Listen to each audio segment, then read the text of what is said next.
Welcome back to the Brewer Fanatic podcast. I'm Spencer Michaelis, here again with Joseph for our third minor league episode. We're going to be going through the Wisconsin Timber Rattlers season this time around. We'll do a bit of a season review. We're going to go through our hitter tiers.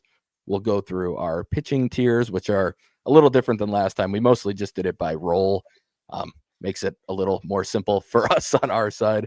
Pitchers at the lower levels are still a little harder to tier, and at the same time, they're moving all over the place, so that makes it even more difficult to really put them in tiers. They're moving from some of the guys we'll talk about started in low A and ended in double A. Some of them started in high A and ended in triple A. A lot of movement, so we're making it a little more simple on ourselves, but that's how we're going to look at it for the pitcher side of things this time around. And then we're going to finish with some listener questions. But before we get into any of that, Joseph, how are you today? I'm doing pretty well. Excited to be talking about another playoff affiliate, another first half playoff affiliate. And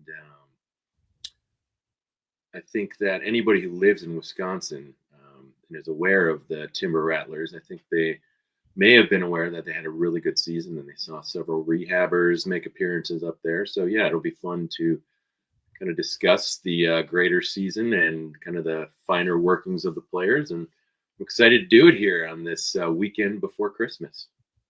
Yeah, absolutely. I'm not entirely sure when you guys will be listening to this. I'm not sure when we're going to put it out.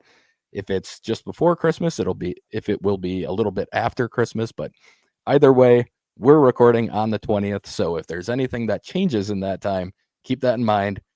We're not completely out of touch. We just recorded before it happens. So Speak for yourself. well, we might be both, but at least we have that excuse going for us this time. But yeah, before we really dive into the players and everything else, I think we should probably review the season as a whole. Like you kind of mentioned there, it was another pretty successful season for the Timber Rattlers.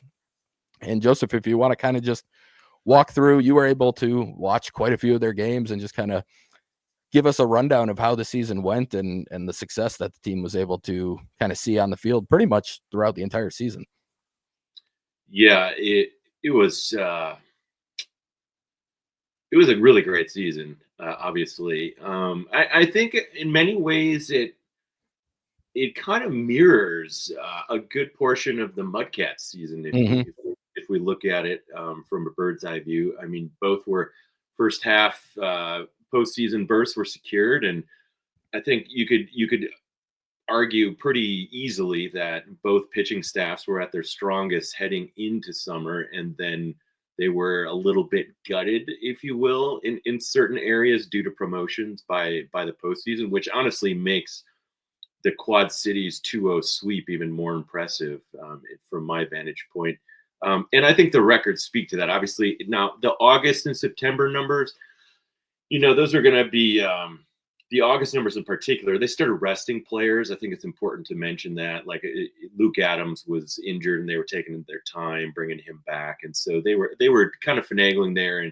And as a fan, there was a little bit of, oh boy, how is this going to be for a high A team when they're resting guys and then they come back to the postseason? Are they going to be able to hit the ground running? And they really did. So it was very impressive. And just as we spoke about Nick Stanley last episode, and we paid a slight homage to Victor Estevez, and I know we're going to have a question about him, but it just was, if you know me at all on the boards and in the reports, it was entirely unsurprising. And he took a T-Rats team, and granted, a lot of the players he had in low A, or a significant number, were with him this season, but he took a T-Rats team that barely missed the second half berth last year, as they had a much better second half, but he took them from the first month into a winning record. And I think, as we see here, 1 month, and you could say September, they don't play enough games to that number really mean anything, but every month, by and large, when they were playing regulars, it was a winning month. And that's just who he is. So, yeah, and it'll be very interesting heading into this upcoming year. It's going to be really interesting to see how the greater roster takes shape and how this transition will be and who goes to Biloxi and whatnot. But those speak for themselves, and it's going to be exciting now to go kind of through the promotions and the transactions and just kind of the overall feel of the team But yeah, Yeah. I would kind of leave it there. Yeah, absolutely. And just for those who are listening and not watching, just to kind of run through some of the record stuff here. So April was a 15-7 record, May was a 16-11 record, June was 16-10, July was 15-7, and then as Joseph kind of hinted at, August was the one downturn in terms of a month, and they went 12-15 in that month, and then 7 games in September they went 3-4. But pretty consistently playing well above 500 ball, and their overall record of 77-54 certainly speaks to that. As he mentioned, they swept Quad Cities 2-0 in the semifinal, and then they ended up losing 2-1 to Lake County in the championship series. But you mentioned Victor Estevez, a guy who, as you kind of hinted at, you never know, you might be seeing him make another jump this offseason just with some of the question and what's going on with Biloxi, with their manager and everything right now. But a guy who moved from low A to high A and saw immediate success. Beater GB kind of asked us about him, saying the guy is a future MLB manager of the year, right? And if so, what year? So I'll take it first to the degree of, is he an MLB manager at some point? Because I think that's got to be the first step, obviously.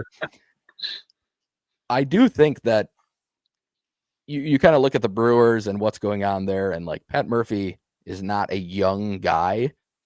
No matter how well he does, I don't think we're looking at a super long tenure here. So the Brewers likely will be looking for a manager again in a few years, somewhere in that range, I would have to guess. And I would imagine that Estevez is going to be somebody who gets a look for that type of job. I think the Brewers like to promote from internally. Obviously, kind of everyone's resigned to this idea that Ricky Weeks is the manager in waiting, but I don't know that that's necessarily the case. I'm sure they're going to do a legitimate search when they get to that point. And this is a guy who's young. He is seen as an up-and-coming managerial prospect kind of throughout baseball. He's been coaching in the winter leagues as well. I think he's somebody that could be. And yeah, I don't know about manager of the year. I mean, obviously, a lot of things have to go right for that to happen, but I do think he has the look and kind of like the timeline that's usually needed for somebody to be able to become a major league manager. So I think he's a very real candidate for that. And hopefully, if it's with the Brewers, hopefully he does win some manager of the year awards, because that would be good news for Milwaukee. But Joseph, any thoughts on that from you? Yeah, it's no secret. I've been touting him since he was with the Mudcats. He's just a really fantastic manager. And I think the thing that there's several things that stick out for me when I watch him on the consistent basis that I do, and one of them is he's bilingual, and his English is getting better.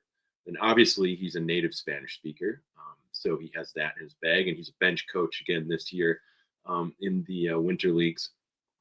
Didn't know if he was going to go down there, but we got the announcement late. But obviously, the success sticks out. He's winning at every stop, which is not common. Let's just be clear about that. And then the other is the way he manages. He does not complexify the game, and that's so important. There is very rarely a time when I'm watching a Victor Estevez-led Brewers affiliate play the game of baseball when I question a decision, like very rarely. So he marries that philosophy that I've spoken about before, winning with development, and he does it with aplomb. It's a pleasure to watch. And what I mean by that is that he's making the decisions that you would think, if you're watching regularly, he's making the decisions that you want to see him make. When you're, whether it's bullpen arms, whether it's shifting a guy from starting when he's scuffling into a piggyback role or to a bullpen role, kind of helping him out. Pulling guys if they're having a rough outing, like in a manner to win the game, and stuff like that is if you don't watch a lot of minor league, it's not necessarily that common.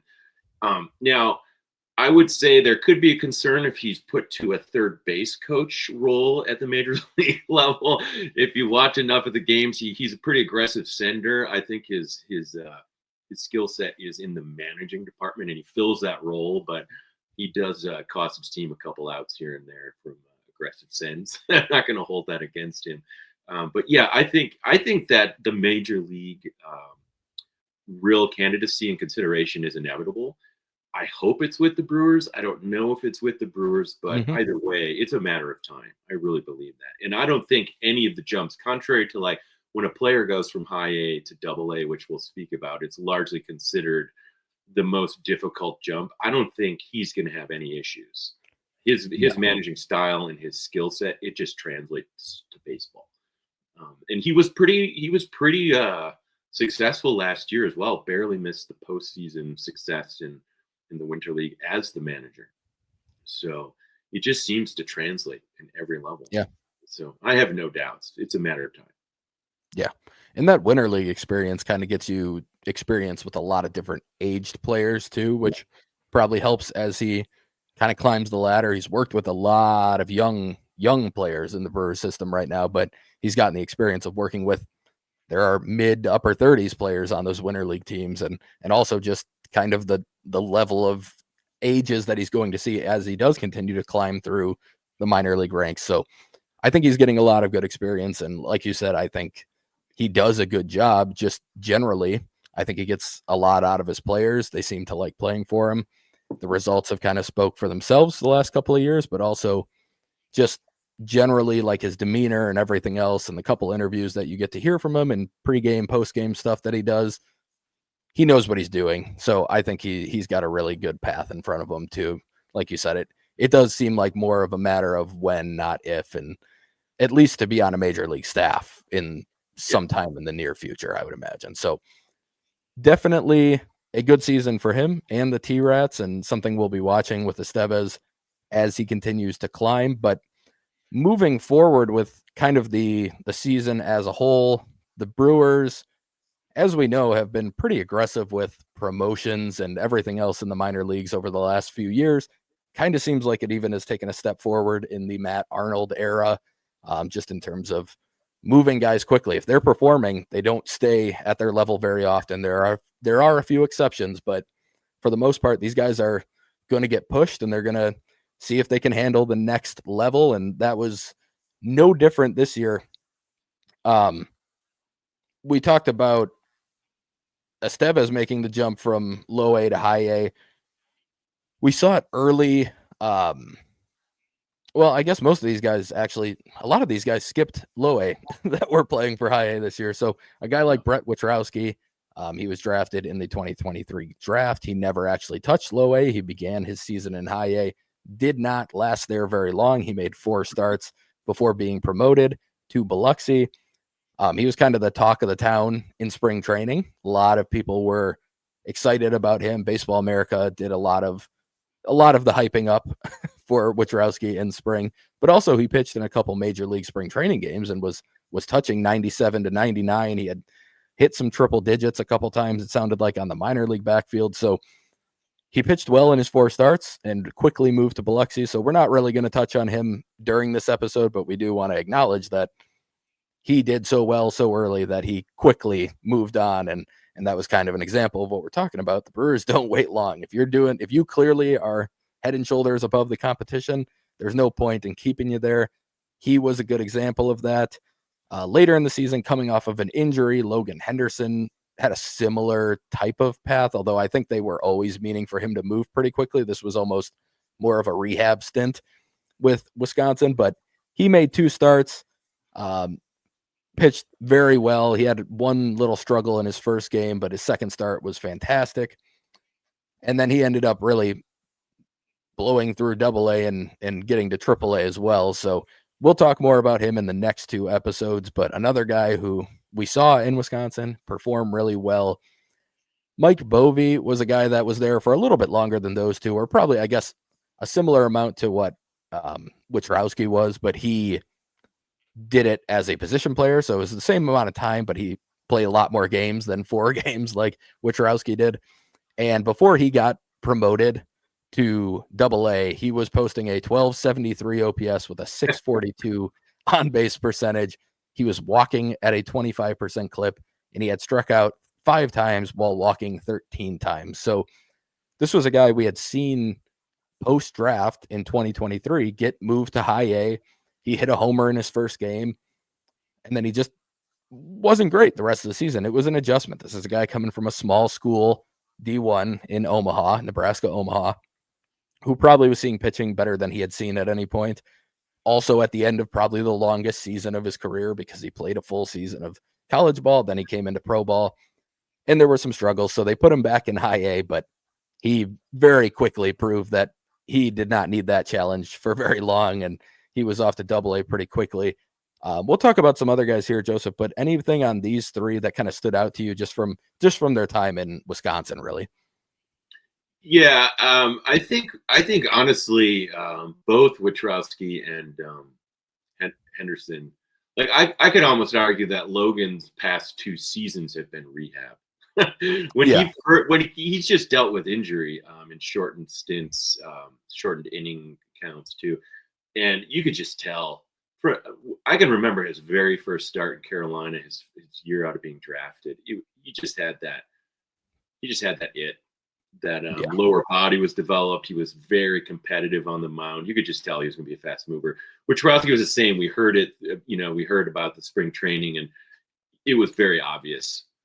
And with Bovey, I think he was pushing through injury late last season too. When he was topping balls, he was struggling with that. But for him, it's really just about staying healthy, because he showed that Double A isn't even really that much of a challenge for him in a very hitter challenging league.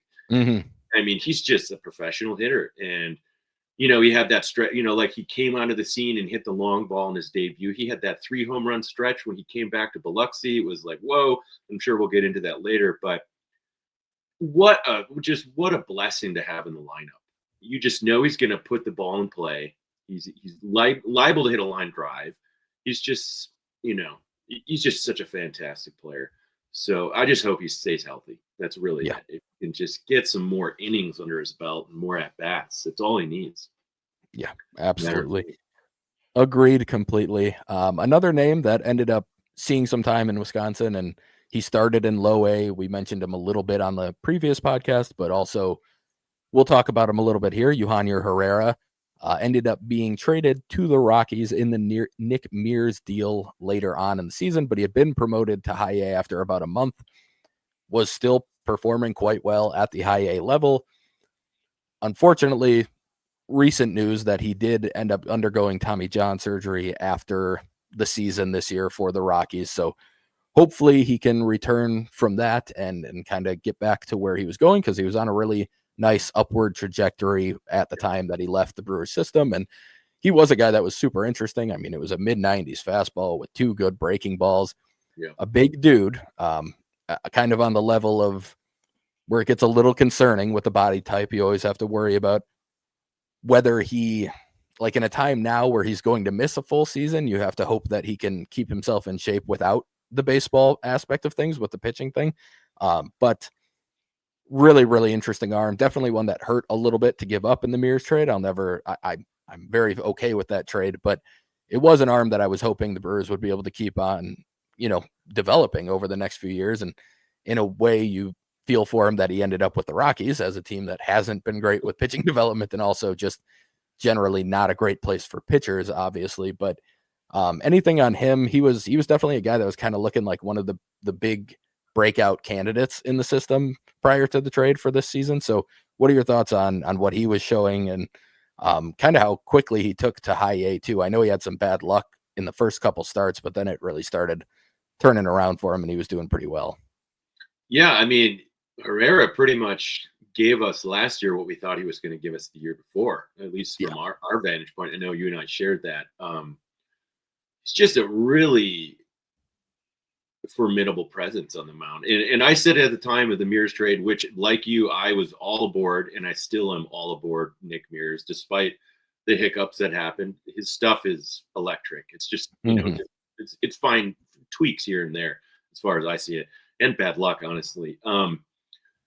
Herrera just has that presence where he's a big guy on the mound, and you spoke to that. So obviously you're going to need him to stay in control of his weight, things of that nature. But man, he was the wild card in that deal. I had seen enough of Bradley Blaylock where I just felt as though, okay, I didn't see anything, say, beyond a Dylan File or a chance junk type of stuff where I was like, okay, he's got a little more heat on, a little more of a velo, but doesn't really have a lot of movement there. So knowing it was the Rockies, of course, they put him right into Major League, even though he had never really had substantial innings. But I felt Herrera was the real win in that deal for them, just in terms of upside and potential there.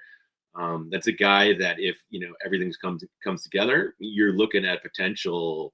I don't know, anywhere from a high end 3 to a 5 starter if it all came together. But time will tell. And with that type of body structure, Tommy John, I hope he has the support he needs. It's not as big a deal these days as we know.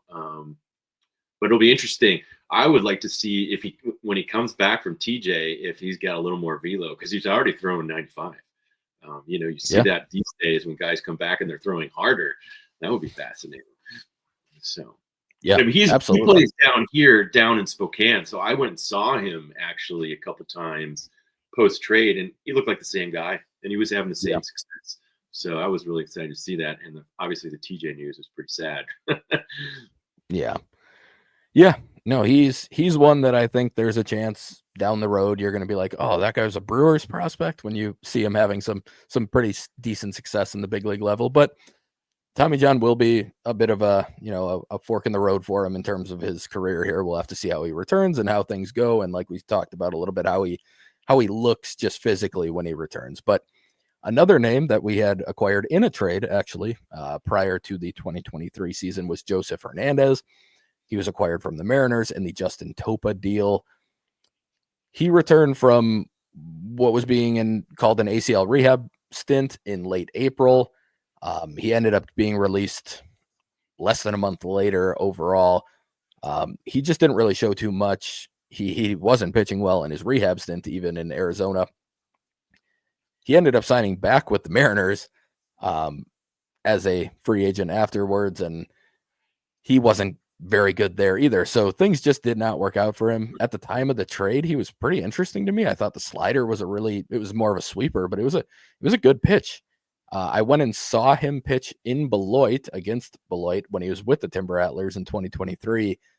And I actually texted Kurt Hogue at the time, and I was like, he throws all his pitches from very distinct arm angles, and it's very obvious what he's throwing, like immediately, right when I saw it. And that made me pretty concerned. If I can pick that up just with the naked eye I was sitting by the dugout, so I wasn't even in like a great vantage point, and it was very clear what he was about to throw on every pitch. I could sit there and say it as he was letting it go.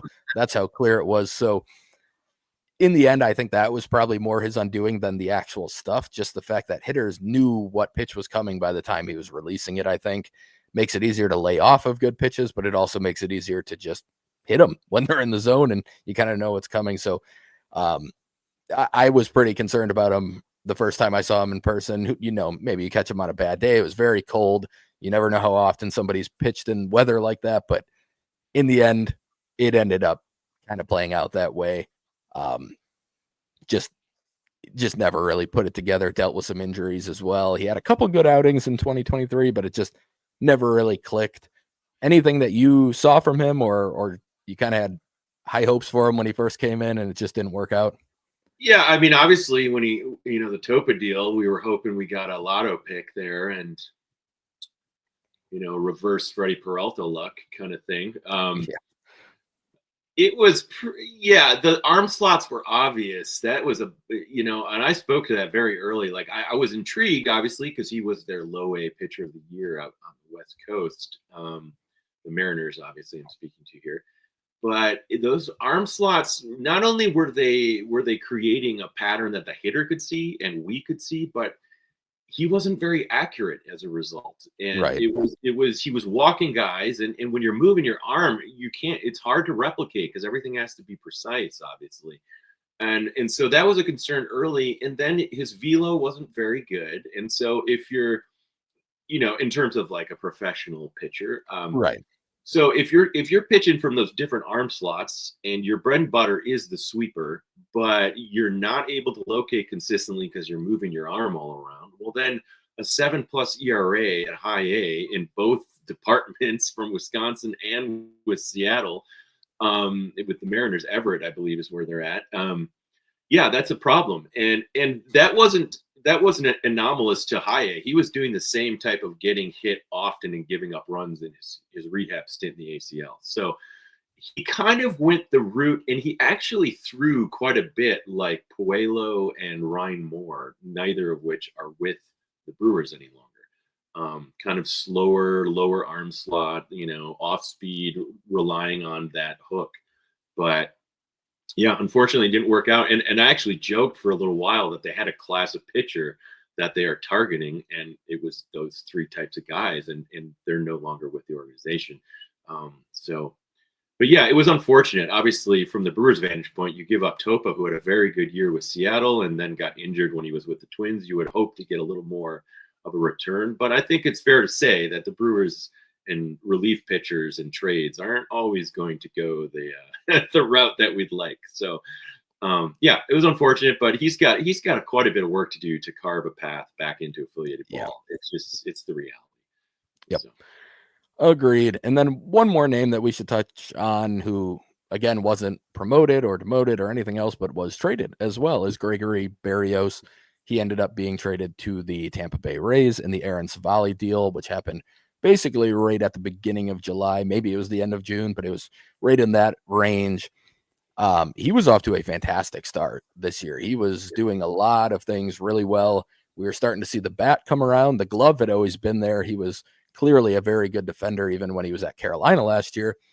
But I think it was a surprise to a lot of us that he ended up getting the promotion, or he started the season in high A over Daniel Galarte coming out of the 2023 season. And I think he pretty quickly proved the Brewers correct on that because he really, really hit well. It's not huge home run power or anything, but he was showing pretty good gap to gap power, good bat to ball skills. He could kind of hit the ball to all fields. He was showing more of a opposite field approach this year than we had seen in the past from him. He looked like a guy who had the makings of like either a second division shortstop or something along those lines, a utility type of guy. The Brewers obviously traded him for Savali. Savali pitched quite well for the Brewers, so no issue with that. I thought it was a pretty reasonable trade at the time, and I think it worked out fine for the Brewers in hindsight as well. But he struggled a little bit more with the Rays after getting there. The bat didn't play quite as well. It played more like it had in Carolina the year before. What was your impression of him while he was here, and then what do you think he is moving forward, I guess, as a player? Yeah, it was unfortunate when the transition wasn't as smooth with Tampa's affiliate. I tracked that, and you always want to see those guys hit the ground running. Yeah, it was surprising initially, but he looked bigger. He looked like, and it was subtle, but if you watched him enough, he looked like he grew maybe an inch. I saw a slightly taller guy, and I saw a guy who would hit the weight room. So he had filled out a little bit, not a lot, but enough to notice. And you could see his in the bat through the hitting zone. It was just a better swing all around. And what, honestly, from stepping back, what it hopefully gives me hope for is both Dylan O'Ray in his second year in Biloxi and Deturi with Carolina, who both struggled in their respective promotions to finish their seasons. You just hope, hey, maybe they've got something there. And clearly the Brewers believe in both players. Very good fielder. He's very smooth with his mechanics, good hands, all of that you like to see. He can move around. I think he's actually a player who's better as a shortstop than he is elsewhere, which is unique and a good thing. It's a premium position. But this is a big year for him, obviously, in the new organization. Can he prove that it was just the trade? And can he prove that Carolina and the post-trade work was just the anomaly and that his early season work with Wisconsin is what they're getting? And that's unknown. So time will tell. But he proved that he has the skills to do it. And hopefully he does. But yeah, he's a good player. Really. And man, those were crucial efforts when he was with the T-Rats. Yeah. He was a very key player to that first half berth. No doubt about it. Yeah, absolutely. Like we've kind of mentioned throughout, when these guys move on, especially in trades and those types of things, I mean, we've gotten to know them pretty well, having watched as many games, and I don't watch as many games as Joseph does, but having watched as many games as we do, like, you get to know these guys pretty well, and you want them to succeed, especially the guys who play like Berrios did, who while he was struggling as a young guy in Carolina last year, there was never any issue with hustle or diving and laying out and doing those types of things. Like, you really want those guys to succeed. And so, yeah, hopefully we see a bounce back. Kind of, it's not really a bounce back season, but a bounce back from the second half that he did spend with Tampa Bay next year. So that kind of wraps up all the guys who ended up moving on, whether it was by promotion or whether it was via trade. And one kind of pretty noteworthy release that happened midseason with Hernandez. But I think that can kind of move us into our hitter tiers and just start working our way through the roster a little bit. We could talk about, we got a question from Beater GB asking about where a lot of these guys are going to start next year. We'll touch on that as we go through these guys. We'll try and give our best guess on each of the guys that we talk about. Pretty easy one for us to at least throw out there. Most likely they're going to be either back in high A or starting at double A, but there might be a few that we have even stronger opinions on where they might begin next year. So we'll go through that. We'll talk a little bit about what each player kind of meant to the season, and then also just what they are as prospects and what we're going to see. So starting with the hitters and starting at the top, it's the same guy that was at the top of our previous episodes with the Mudcats. Cooper Pratt is kind of the one guy who really spent, we're not including you. I know Yoferi Rodriguez, I should put this out there before we start. Yoferi Rodriguez made it there in the playoffs, but we did not include him in this exercise. He didn't spend any regular season time there, so he's not on this list. He could have had probably an argument for being in one of these, in that top tier potentially, but Cooper Pratt is in our star potential tier, and we've already talked about him a number of times, but I think we can go through him a little bit more here and just the overall season that he had as he was a 19-year-old for the vast majority of it. He turned 20 in August, but sixth round pick. This is a guy who's pretty much a universally top 100 guy. We saw a lot of really good things from him. He ended up winning a Gold Glove at shortstop, but he also showed a bit more power when he got to high A, and I think that was maybe the biggest thing that we were missing prior to that promotion. So Joseph mostly focused on like the high A results and what you saw watching him with the T-Rats. I guess, what did you see? Did he look like he fit in there? I know the OPS ended up being 700 at that level, not quite as high and as not hitting as well as he did at low A overall, but I think we did start to see some power that we hadn't seen, like I mentioned. So what did you see once he got promoted, and did he look like a guy who could start in double A next year? I know he ended up having a few at-bats there in their playoff run as well. Absolutely. I think it's, I have him penciled in double A. I see no reason why he needs to stay in high A. He's a guy, especially if we consider the greater picture in Milwaukee. He's their blue chips shortstop, and it's not even close from my vantage point. All due respect to all of the other gentlemen playing the position. He's just such a special talent, and I feel like a broken record, but he just is. And I felt from the moment I saw him in Carolina, I just felt that the power is inherent, and it's a matter of unearthing it. It just is. He's got such a pure swing. My question remains: can he keep adding strength and opening up the hitting field? Mm-hmm. Because that is, for true star potential, for him to truly experience it, it's going to be to both fields. If it's only a pull hitter, well, then that becomes problematic to a degree. But defense, as I said last time, is Gold Glove. Clearly it is. He won the Gold Glove. So shout out to Jackson Churio, who also won a Gold Glove. And I think that's now 3. We have 3 Gold Glovers in the last 3 years, is it? Yeah, because Jefferson Cairo won one as well. Exactly. So it's shout out to the Brewers personnel department. My goodness. But yeah, I mean, I said it last episode too. Like, the fact he didn't go to Ole Miss and we got him in the 6th round. Man, what a draft. Yeah. That draft. And we're going to look back at that draft in 2023. I just have this. I mean, it's already paying its dividends, but my goodness, they just nailed that out of the park. But yeah, I think he's starting in Biloxi. I don't know why he wouldn't. There's nothing that happened with EBJ and with Ethan Murray to say, oh, we need to keep Cooper back in high A. And frankly, they have so many guys below, as we've spoken to, that need to move up. Yeah. Um, the real question I have, as we will move on, is another guy who I think is going to start in Double A, who's right there atop that list of several of these guys. So hopefully, boy, I really could use a good Biloxi season from the get-go. So hopefully these guys hit the ground running. Yeah, we've joked a couple times about how we end up having long episodes. I don't know that we're going to be able to when we get to our Double A one next time around. If we do, it probably won't be the most positive one in the world. We'll have enough. We'll probably have a decent amount of pitching to talk about for that one, but the offensive side of the ball won't be nearly as exciting to talk about.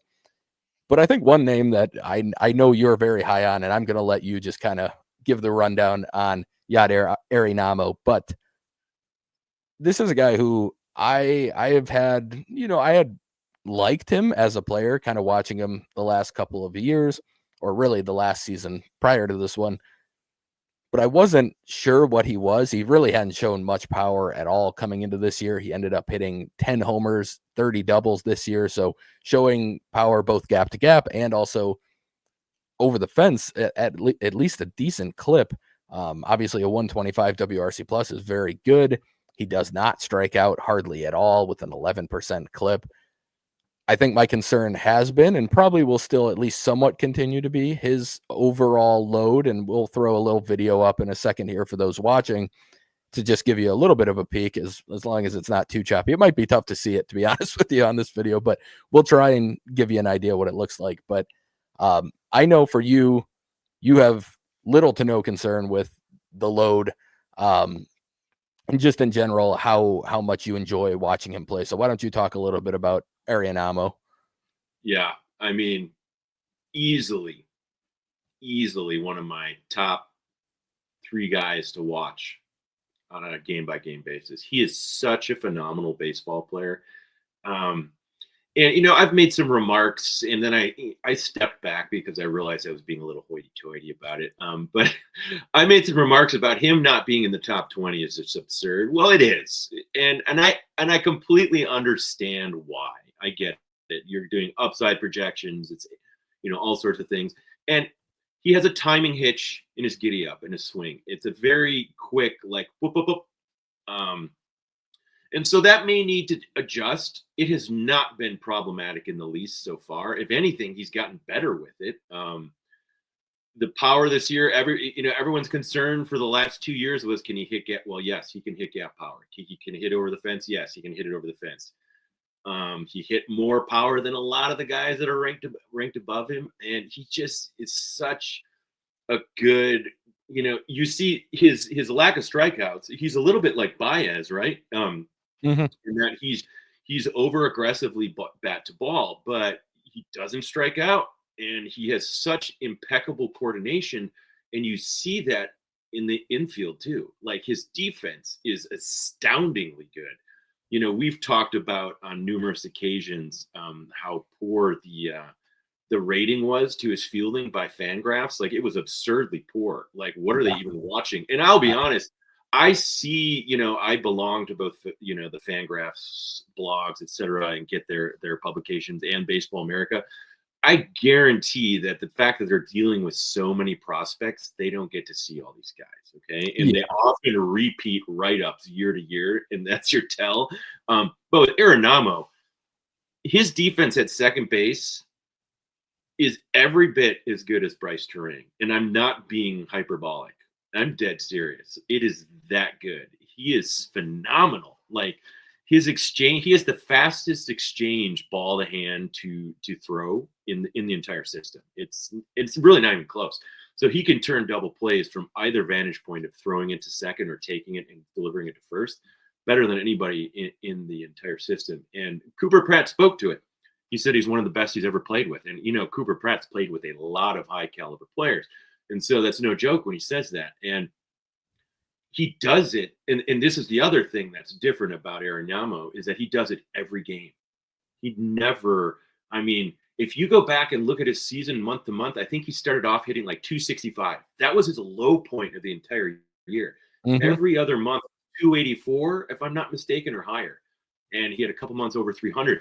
And in that period of time, his defense is Gold Glove caliber. Of course, he's not going to get that mention because he's playing second base in the greater minor leagues. But my goodness, he also filled in at shortstop, and he does it very well. He's not as good as shortstop as he is. He's like Terang, and not Yeah. keeping him at second base in the major leagues because he's going to be a Gold Glove there, even though he's a very good shortstop. Judd doesn't have as much range. He's a little smaller, but he can also play third base, and his glove is good there. He has the arm to get it to first. He's just, there's nothing he can't do. That's my whole point there. And so with Judd, I really, as a fan of his, obviously, it's probably his biggest fan. I need to see him in Double A. I have to, because I have to see how the bat plays. Yeah. So that's a big thing this year for me, in terms of the greater system. But man, he's on a trajectory that, boy, if he keeps this up, right? Like right now, yeah. I hear more questions than I do like faith in his game. I feel like I'm at the front of the bus saying, let's have faith in this guy's game. He's that good. And so if he can hit the ground running and at Double A, say give us like a 250, 265 year at the plate there in the Southern League, ooh, that's a big deal. That's a big deal because that defense will play at any level. I mean it. He's that good. So, yeah, I think I waxed poetic enough there, but yeah, he's just one of my favorite guys to watch on a day in and day out basis because he just brings it, and it's clean, it's crisp, it's fast. He loves the game. You just love to watch that kind of player. So, yeah, no, I agree with everything you said there. I like Arianama quite a bit. I think I get the concerns, and I actually had him quite a bit more before I got the chance to actually go watch him in person. I saw him. We took a trip over to Minneapolis for the Brewers Twin Series in mid-July, but we also made a pit stop in Cedar Rapids to watch the Timber Rattlers play there because we like checking out minor league stadiums and all of that. And the T-Rats were happening to be there, and it wasn't really on the way, but it also only added a couple hours total to the trip. So we stopped there. That was my first time seeing him. Me and my brother I was making sure my brother was aware of, the load, because it is, when you first see it the first time, it's pretty crazy. Like there's almost a helicopter twirl over his head in the middle of his load is really the best way I can describe it. But every single pitch, it was, by the time he needed to be in the right spot, he was in the right spot. So that made me feel more comfortable. I saw 2 more games in Appleton with him playing. Saw him have some pretty good at-bats with guys throwing mid-90s, which was another concern. Like, okay, he can get on time for the low 90s. Can he be on time when it's mid-90s or a little higher? And I think that'll be the question as he continues to move through. But he does play baseball as a whole just the right way. He plays it really hard. He plays defense really well. He has good instincts on the bases. He's pretty fast. I wouldn't say he's the fastest guy in the world, but he did steal 32 bases this year. So, like, I like him. I think for me, he's still kind of on that borderline of the top 20, but I've acknowledged before that I do grade a lot more on the ceiling than anything else. And I still think that for me, Arianama looks like a guy who my ceiling is probably still looking at a guy who's probably more of a utility type of guy, but also if things continue to break completely right for him, he's a starting second baseman in like the very, very high end version of himself. So, yeah, I think he had a great season. I think he probably boosted his stock for me as much as pretty much anybody in the system this year. Really, really good stuff from him. And yeah, I agree. I think after that type of season, you kind of have to start him in Double A. Like he doesn't have anything to prove in High A right now. He should get the chance to get challenged. I think we both agree that's the biggest jump right now. So that's the one where you find out the most about a player as they move through the system, is that High A to Double A jump. And I think it's time to kind of figure that out with him. But the next guy we're going to talk about here, not much in terms of sample size that we got in pro ball. He was the Brewers' second selection in this year's draft, the pick that they got for Corbin as part of the Corbin Burns trade. Blake Burke, a big first baseman out of the University of Tennessee. huge raw power. Like I mentioned, he had 18 plate appearances in high A, so we really just didn't get to see much from him. He ended up on the shelf hurt at the end of the year. He did play in one of the games that I attended actually at the end of the year, and I got to see him in person. And I don't have too much because he actually walked once, and I really didn't get to see much in terms of swings. He just didn't swing a lot in that game. But I thought, I guess defensively, just seeing him in person, he moves a little bit better than I kind of expected him to, having watched a little bit of video on him. I thought he had decent instincts. I think he's a guy who could, there were concerns that he was going to be straight DH only. And, if he keeps putting on weight, he's already a big guy. Maybe that gets to that point. But I think at the current weight and sticking around that and just adding good mass, I think he can handle first base. I think he has good hands. I think he moves pretty decently. And we did get another another question from Playing Catch, who asked us, what would Blake Burke need to do to firmly place himself as part of the Brewers' plan for 2026, 2027? So for me, show you can handle first base, one, and then two, show off the huge power in games and do it with reasonable strikeout and whiff numbers. I think if you do all of those things, he does become part of the plans. I think that's what you're looking for from him. There's a reason they drafted him that high. They want a guy who can hit for power in the middle of an order, but they need him to be able to handle a position, and they need him to be able to limit strikeouts. And he didn't have a bad strikeout rate in his small sample. He had a very reasonable one in college, but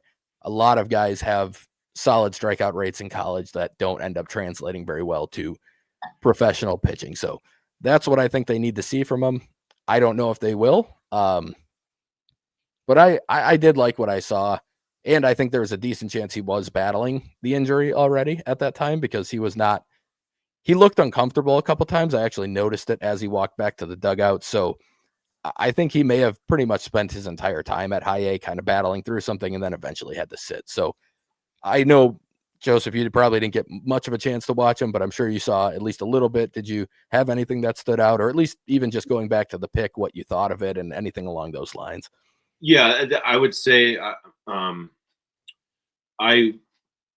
I felt as though, to your last comment there, that was the overwhelming thing I saw. I saw a player that looked labored. Yeah. He looked injured to me, and I was thankful that they put him on the shelf. He looked tired. He looked injured. It was a long college season. He looked a little overweight to me, if I'm being honest. I'm essentially 6'3", 235. I am not a professional baseball player. So that's a lot of weight to be packing on a 6'3" frame. It is. So I would personally, to the question, I would like to see him come down to 225, 230. And I would like to see him in the weight room with that. And then, to your point, the same thing. I want to see power in games. I want to see a reasonable strikeout rate, and I want to see pitch identifications. I don't want to see him chasing. Yep. And I would like to see at least acceptable first base defense. Yep. And so, yeah, I think that's what he needs to do. However, I don't play anything into what we saw post draft. No. I think I understood the pick. They play along with the bonus money, and they need a power bat, and so I completely understood it. But yeah, last year that was just like completely a big nothing burger for me in terms of forming an opinion. Other than, okay, he's on the shelf. Let's hope he just comes back healthy. Yeah, agreed. Moving forward, we've got a very, very different sized player and different type of player with Luis Lara. Lara listed at 5'7", which, by the way, has gone down 2 inches over the course of the last couple of years, which is much more in line with what he looks like. He is 5'7", and that might be on the higher end, to be honest with you. I don't know about the 155, to be honest. After seeing him in person, I actually think he's built pretty decently for his height. So I wonder if he's actually put on a little bit of muscle mass as he's moved up into the system. But this is a guy who I think everyone had a lot of high hopes for. He moved very quickly. He was obviously in low A at the same time as Jackson Chourio was in terms of timeline. And then he was in high A at pretty much the same time as well. They moved him quickly. Now, he didn't quite earn that promotion to high A like Chourio had at the time. Lara was fine, but he hadn't really forced their hand like Churio did. But I think they saw good things and they wanted to kind of challenge him. He finished 2023 pretty strong, but 2024 just did not go his way offensively. We saw 4 homers, which was nice to see a little bit of power, but you have to wonder if he traded some of it, what made him good offensively, for some of that power. The strikeout rate is still very reasonable. The whiff rate was still very solid, but both kind of went in a negative direction. Despite that, he went from how I described it. I think when I wrote up his article for Fanatic, I wrote he kind of went from an elite like bat to balls man and somebody who didn't have much power to a mediocre, not mediocre, but an above average bat to balls type of hitter. And then he didn't really add too much power. Like there was a little bit more, but the trade-off wasn't really equal. It wasn't like you traded off an equal amount of losing that bat to ball ability and gained that in power. So it'll be interesting. I think for me, I view this as kind of a fork in the road for him offensively. Like, what does he want to do offensively? Does he want to be a power guy? Because if he does, then he probably needs to really start showing that. Or is he going to be more willing to kind of go back to what he has been in the past, which is a really good bat to ball hitter, doesn't draw a ton of walks, but also doesn't strike out hardly at all, gets the ball in play, uses his plus speed. And then the big thing for him, which I'm showing on the video right now, is his defense. He is, for me, he's the best defensive outfielder in the system. He covers the most ground. I think he has fantastic instincts, and he's got kind of the Sal Frelick, like, I will run through a wall to get this ball type of mentality. And you can see it on the video we're watching right now. That was pretty perfect timing. But he will crash into a wall. He will lay out. One of the clips on here, he ran from center field and caught a ball in straight right field because nobody could find it. Like, he's a very, very good defender. The bat really just needs to be average. Unfortunately, it just wasn't even up to that level this year. But Joseph, I know we both have talked about the defense quite a bit. I guess, what do you want to see from him offensively? And then you can also speak to just what you see defensively on a day-to-day basis watching him. Yeah, he's a special defender, like truly special. And I don't say that lightly, but I mean, I waxed poetic on Yoferi last episode just in terms of his hustle, but Lara's even better, which is pretty scary, honestly. We've been blessed at the Brewers level with Blake Perkins and Garrett Mitchell. I mean, heck, insert your Brewers young outfielder, and Lara's in the same lineage there. It's just, what a time to be a Brewers outfielder fan. The thing that sticks out for me with Lara more than anything is how universally loved he is by every manager at every stop. And it's spring training with Pat Murphy. It's Victor Estevez in Carolina or Wisconsin. It's Pat Murphy talking about him months later. AFL reports coming back were that they loved him there. So when I start seeing that, I worry less, honestly, about the in-game results because he's making contact. And the thing about him is that he is upper echelon in terms of playing both fields. Like, he can hit it to both areas. I think they wanted him to show a little more power, and I think that impacted him, obviously. But he started hitting the ball hard and consistently, and then started getting results in the AFL, which is that stiffer competition than just high A Midwest League. So I think this is going to be a really revelatory year for him. I do. I think he's going to find it. I just do. I trust the player. I love watching the player. And it'll be very interesting. It'll be very interesting given how aggressively they moved O'Ray. It'll be very interesting. I think he's going to start in Wisconsin just due to the age and the fact that he can fill a void there and get some everyday playing time. But I think he's going to be a candidate for a fast promotion if he can get back to more results. But yeah, he's another guy that day in and day out, he's at least going to give you Gold Glove defense. And then if he can get back to, getting on base. The stolen base thing is odd for me. I don't know why he gets caught as much as he does. I mean, it's not an absurd amount, but it's enough where, you see a guy with his range in the outfield. You would think if he got a better job, So that would be an area I'd like to see him work on too. Yeah, And they're not like agreed. these aren't like Baez over aggressive outs. They're just getting caught stealing. Yeah, So it feels like he just doesn't have good reads on pitchers, or at least doesn't trust them. Like that to me is often the hardest part about stealing bases, just going back to being a player, is yeah, oftentimes you do get a good read if you are a fast base runner, somebody who's stolen a lot of bases like him, but it's a matter of trusting that you got it and going right away and not having that split second of hesitancy, because if you have yeah, that, you're going to get caught. So one guy who has no fear of running the bases or doing hardly anything on a baseball field is Luke Adams. yeah. Um, for me, this is one of the most fun players to watch on a day-to-day basis. There's so much to work with here, and Mhm. at times it can actually be a little frustrating. At the same time, while it's very fun to watch him, it's like, oh man, this guy could be special if he can just really like start to put things together. Um, I've got the stats up on the screen here. It was a 154 WRC plus, so incredible season just on the surface numbers wise. He walked at almost a 19% clip, which is honestly something we'll talk about in a second, but might not be as it sounds great, but there might be some like underlying negativity to that number. Um, he hits the ball super hard. He had a 106 90th percentile exit velocity, and some of the homers he hit this year were he hit a 111 mile per hour homer, he hit 110, he had 108. Just some absolute nukes over the course of his season.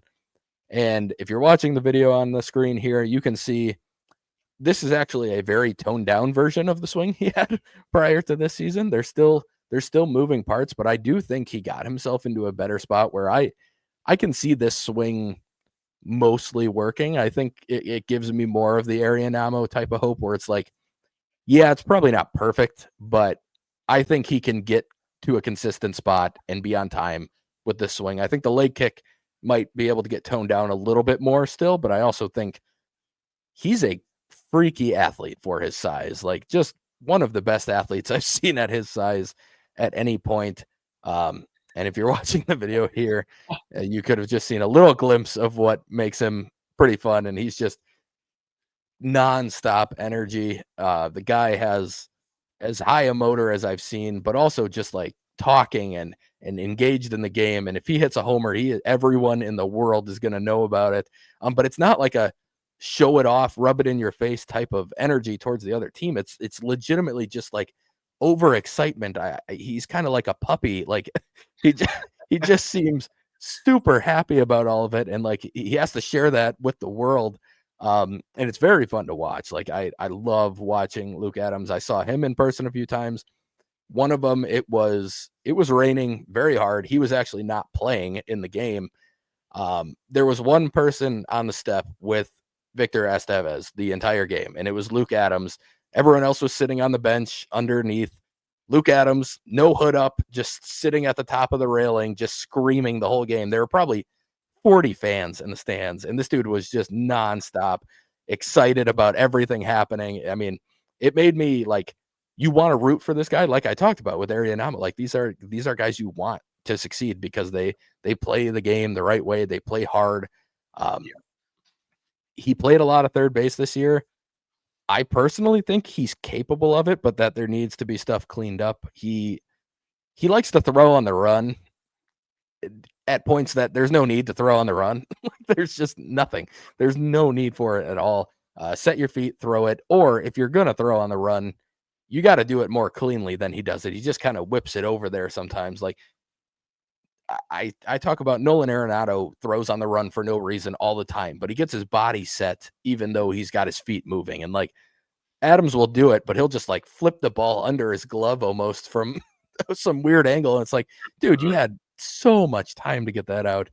Um, I thought he looked fine at first base when I saw him, but I think his best value, if he's ever going to have reach his peak value, and there's a lot of questions with the bat, and I'll let you touch on the walks and kind of the swing decisions and or the lack thereof of swinging in general.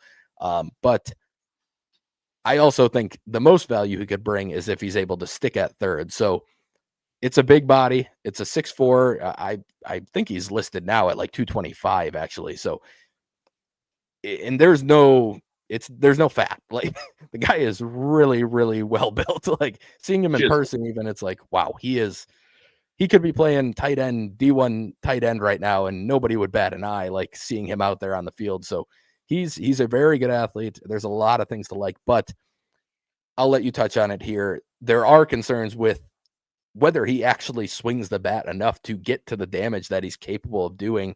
And that kind of shows up in the walk numbers, even though they look great. And they're actually boosting a lot of the numbers overall. So I guess I know Baseball America talked about this a little bit. What are your concerns with that? And what do you think of him as a player? I talked about him a lot there. Yeah, no, it's great. And this gets to an overarching theme that we haven't even touched on. I want to see players that I like watching that play the game the right way and bring something to the table above and beyond. I want to see them advance together. Mm-hmm. So I want to see Pratt play with Arianamo, and I want to see him play with Adams. I want to see these guys as a group because they're winning at every level and they bring an excitement and they play it hard and they play it, so I just want to get that out of the way.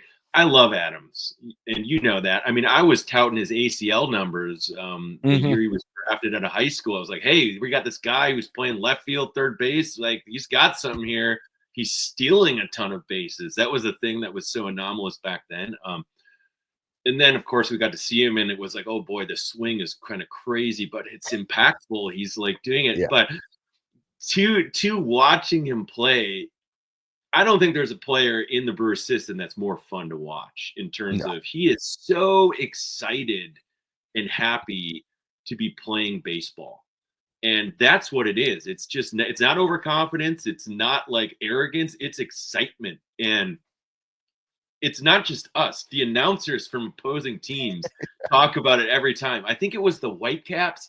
I think they were playing a series at the Whitecaps. Their announcers are great. Yeah. And they were talking about how much fun they have watching Luke Adams, and they don't think they'd seen a player play like him before, and how they interviewed him, and he was just a weird, awkward, fun guy, and that definitely matches. I know in season they do those T-Rats interviews with the players, and he said he doesn't drink coffee because it would be dangerous if he drank it. And he doesn't need caffeine. The guy he's like an instant jolt of energy. Chiseled, super athletic, just a specimen in every stretch of the imagination. To the defense, boy, yeah, that's that rawness, that passion, and that agility, that athleticism. We talk about Baez outs on the base path. Well, with Luke Adams, he's got to like rein in the freewheeling third base Yeah. tactic. Like you were speaking to, it's a little obnoxious at this point where he's Yeah. got all the time in the world. He's got a dribbler from like a catcher, and he's throwing across his body off 1 foot, jumping up on and he's not hitting the mark. That's the thing. So Right. he's short hopping him or he's winging him past. So that's got to clean up. But you know what? You live and you die with that at this stage. Not that big of a deal to me. I mention it in game threads. I might feel passionate about it in the game threads, but when you step back, you're like, okay, that's okay. It's high A ball, whatever. First base, he's electric at first base. That athleticism at first base is kind of nuts. Like I've Mm-hmm. seen him. He was in Carolina. I saw him make stabs and catches that were, they were kind of like, when we see Ernesto Martinez do the full splits, you would see Luke Adams do this like pirouette. It was insane.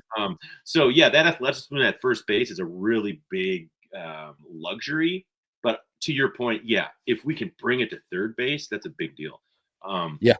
So the lack of swing, that to me, moving forward, as we know, Double A into Triple A is going to be facing older pitchers, more tools in the toolkit. He's going to have to swing more, and you can't get hit 40 sometimes in Double A, Triple A. It just doesn't matter at that point. Like, it was a cool novelty. He won the hit by pitch record for the T-Rats, most hit by pitches in a season. But a lot of those are he's standing there and he's already over the plate and he just lets it plunk his leg. Like, let's be honest. So some of those numbers are inflated as a result, right? Like, And so when you Oh, yeah. spoke to the Baseball America article, what Spencer's speaking to is that they did a whole schematic of hitters identifying pitches and like their efficiency, like, not chase percentages, etc. Luke Adams was an outlier in the fact that like he swung at a ridiculously low amount of pitches. So he's selective to a fault. And so that's great from my vantage point. I want to start from there because Mhm. I want to take a guy who is already identifying pitches. He's already hitting 110, 112 mile an hour nukes. Okay, let's get him to start identifying zone that we're going to have him always hitting in. So if you're going to be selective, all right, let's find the zones that you're going to swing at no matter what. And so I think that's what's coming up for him is he's going to start, being pushed to swing a little more, be a little more aggressive with the bat.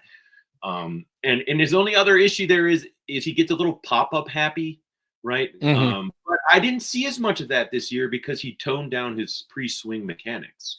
And so I think that's Yep. something that's going to stick moving forward. I think we're going to see less pop-ups, more line drives. But man, you want to talk about a raw toolkit. Yeah. He's got it. He's absolutely Yeah. got it. And with the attitude and the want to, he's just a guy that it's easy to believe in his game just because of those intangibles. I think he starts in Double A. Yeah. I think he probably does as well. Like he was one of the by the end of the season, no matter how you wanna slice it, he was one of the best hitters at the level by the end of the season, and I don't know how a guy like that repeats the level. They've already been pushing him pretty hard. I would imagine they're going to do it again. He kinda Yeah, just had the same type of season in high A as he did in low A, so yeah, why not keep seeing if he can do it all the way through the right. system? And, But and like you then said, and then from an organizational vantage point, they're going to want to see, okay, do we even need to push him to swing more? Can he have the right, same results? Maybe we're overthinking. exactly. So they need to see Yeah, it. yeah. The next guy, again, kinda we're switching profiles back and forth here because this is not a guy like Luke Adams at all. Actually, to a degree, he is because it's a guy who walks a lot, and he also got hit quite a bit while he was in high A. The numbers that you're seeing on the screen right now are reflective of his entire season. If these numbers were only from the time he spent in high A, they would look quite a bit better. He performed pretty well in high A. Now, there was plenty of reason for doubt on some of those things, and some of those show up in these numbers. There were a ton of ground balls, not as many line drives as you'd want to see from a guy his size. Like this is another guy listed 5'9". I don't know that he's even that, if I had to guess. But very limited strikeouts, walks quite a bit, which at his size isn't shocking. I mean, even at the upper levels, it can be hard to throw a ton of strikes to guys like that. He had great surface level numbers at the time that he got called up, and it was a huge struggle in Biloxi. We'll talk more about that on the next episode. But based on kind of what we saw in high A only, Joseph, what were your thoughts? Did you have some concerns about how he would kind of translate to that jump that we talk about with the move to Double A? Yeah, and we'll talk about that more then. Boy, it's enticing to want to bring it up now, but I know. I think every concern you have about a player's diminutive, as Dono Ray, is just that's what you have. Yeah. You're gonna have concerns about that at every level. But to the Brewers' credit, and I don't know, it was an over aggressive promotion, but you kind of understood it at the time. You did.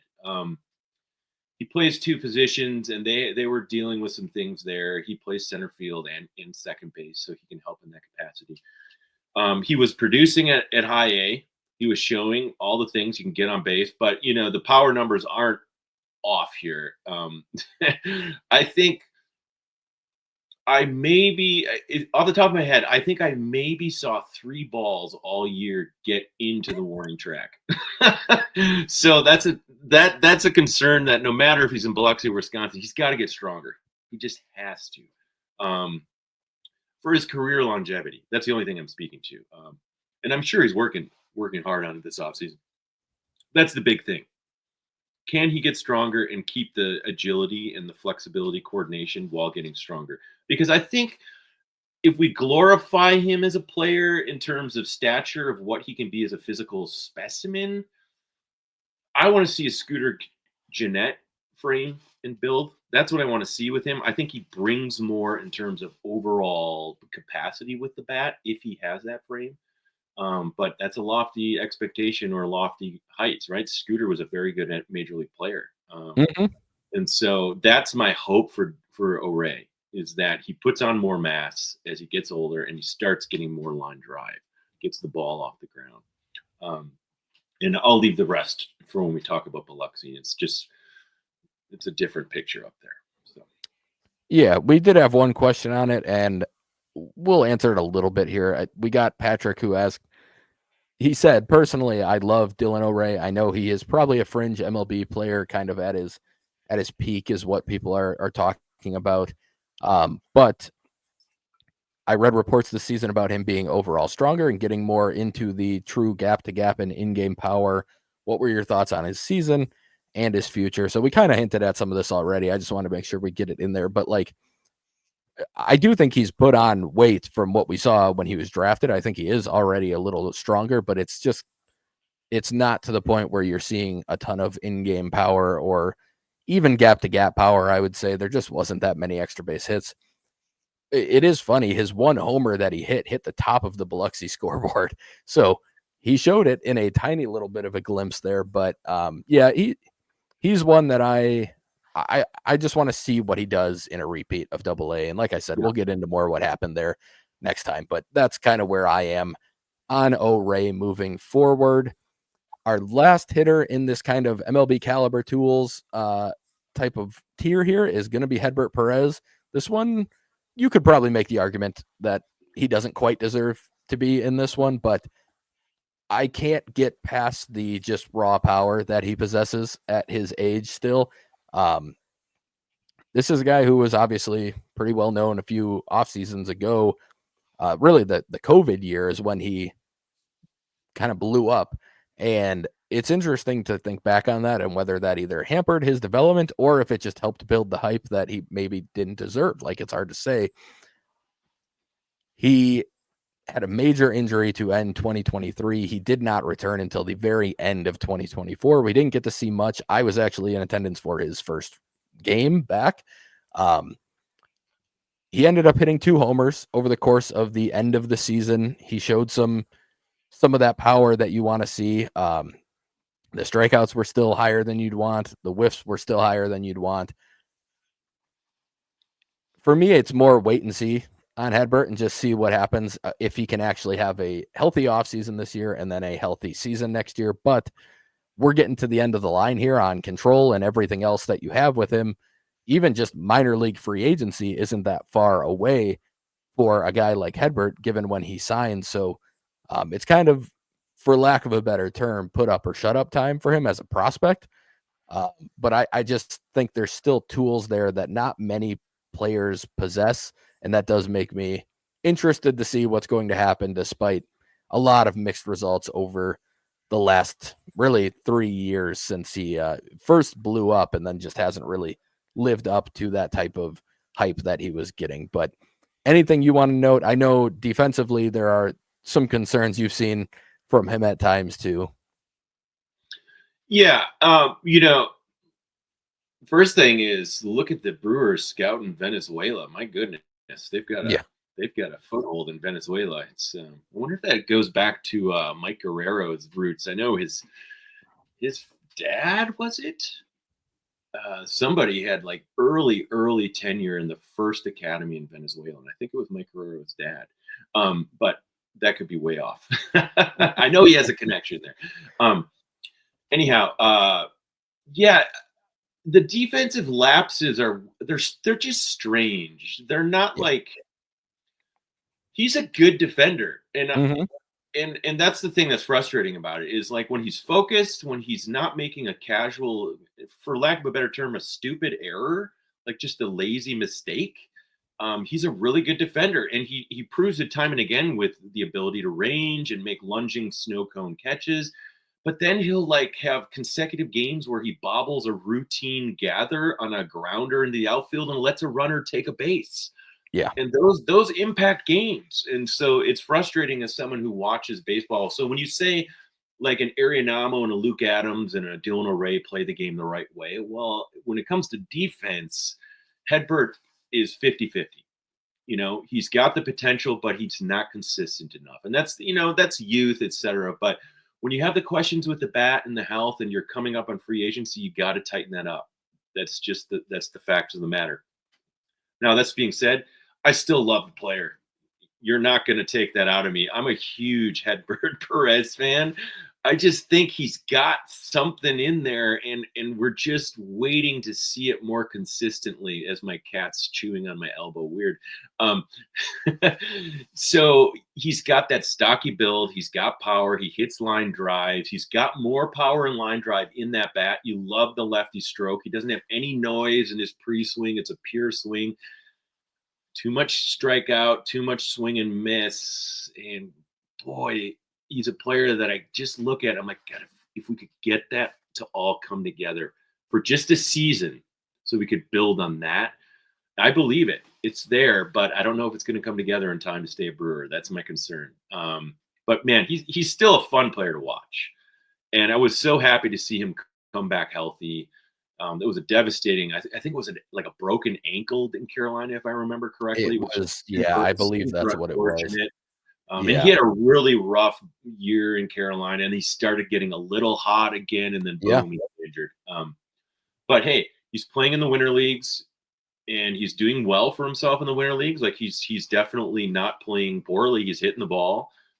So I just really want to see him healthy, and I really want to see him play some consistent baseball, because to date it's been anything but, and that's due to availability and due to mental errors or etc. But yeah, he's going to start in Wisconsin. There's no doubt about it. Yep.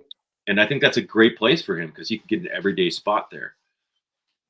Yeah, agreed. It'll be interesting to see what he can bring next year. I think, like I said, it's getting to that point where you hate to word it that way, but it's kind of the point where you don't have many more years left, and you just have to you have to start seeing it come together.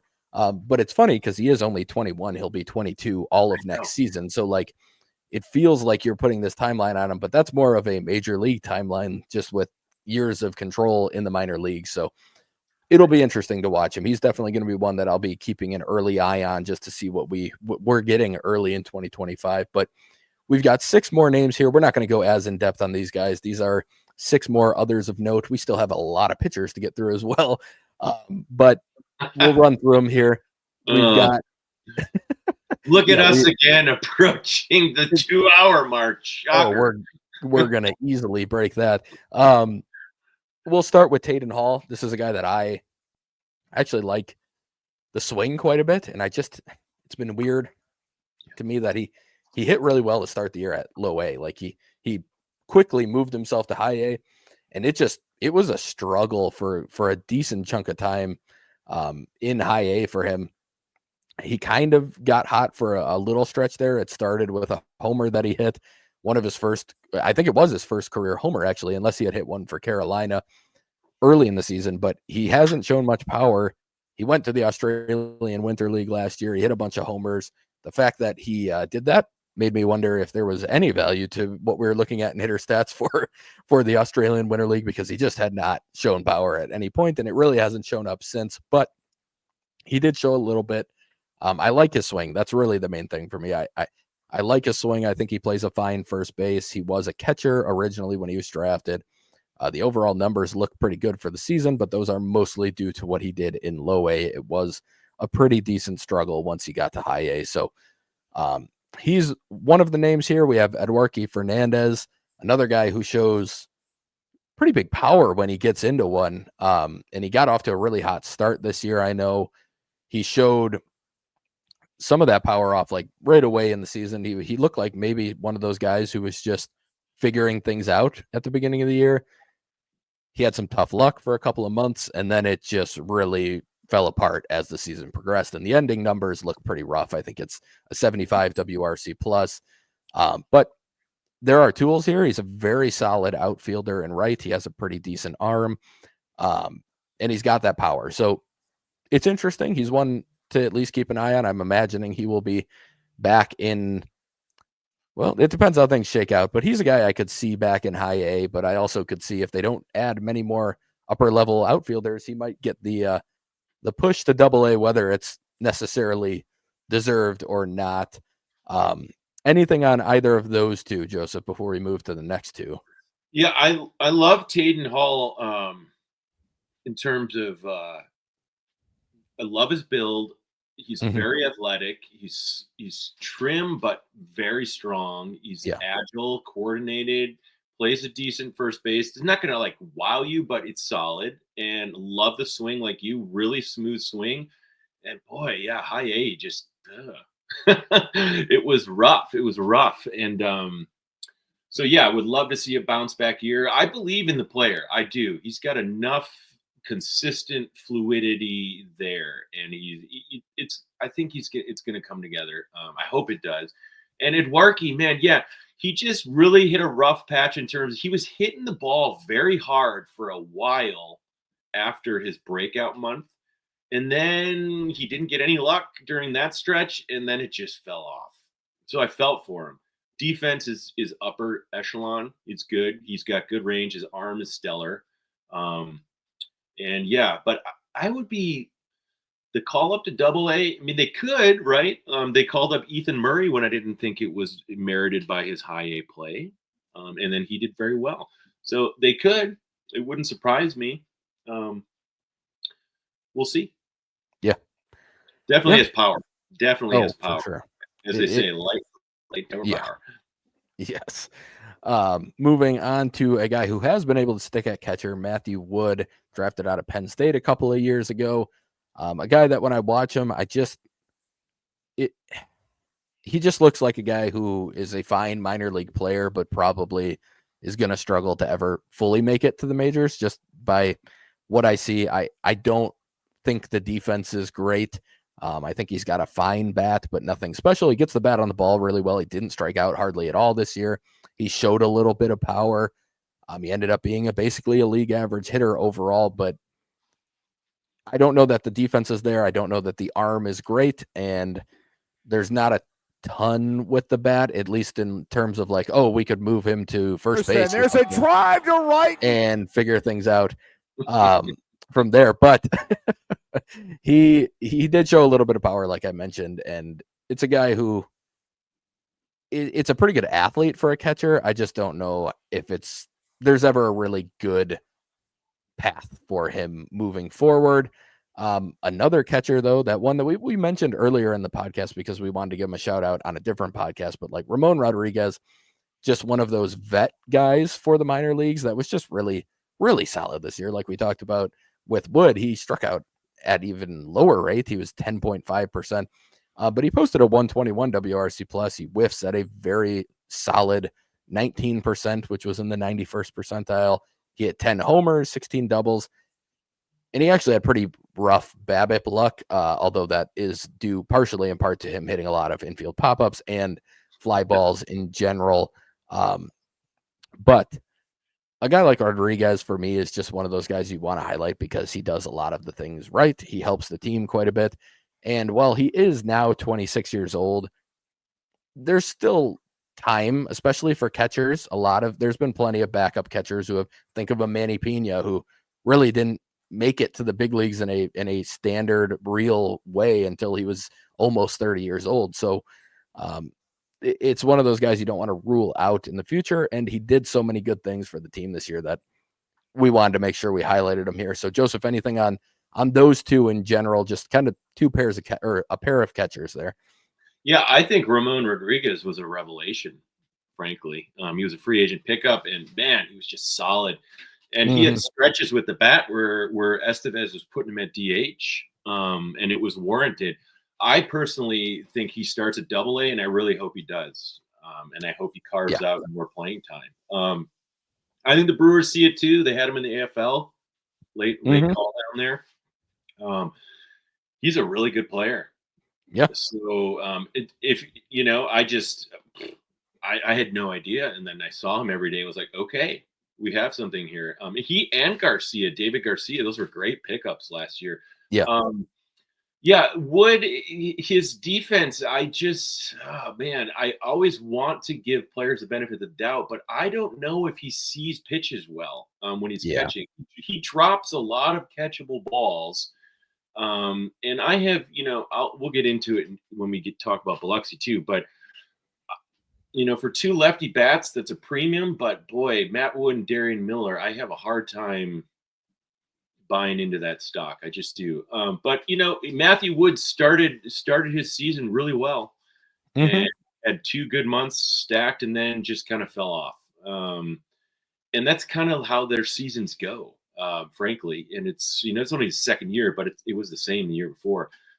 And the fact that I didn't see any improved capacity to throw runners out, I didn't see any improved capacity to have cleaner innings catching the ball. I was leaving the T-Rat season wanting more Ramon Rodriguez, and Matt Wood was kind of an afterthought for me. And so for me to buy more stock in Matt Wood, I need to see cleaner innings behind the dish on a more consistent basis. I need to see him catching balls that maybe he shouldn't catch. And that includes getting up to the high heater in a faster capacity. Yeah. And, part of the issue with throwing runners out is when he's transferring, he drops balls. So if Taden Hall didn't stick, he's got a little more upside in terms of the frame. I don't know what's in store for Matt Wood. So we'll see. But the Brewers, they have an interesting capacity to hold on to catchers that I'm like, huh? So Matt Wood, it doesn't fall in that category.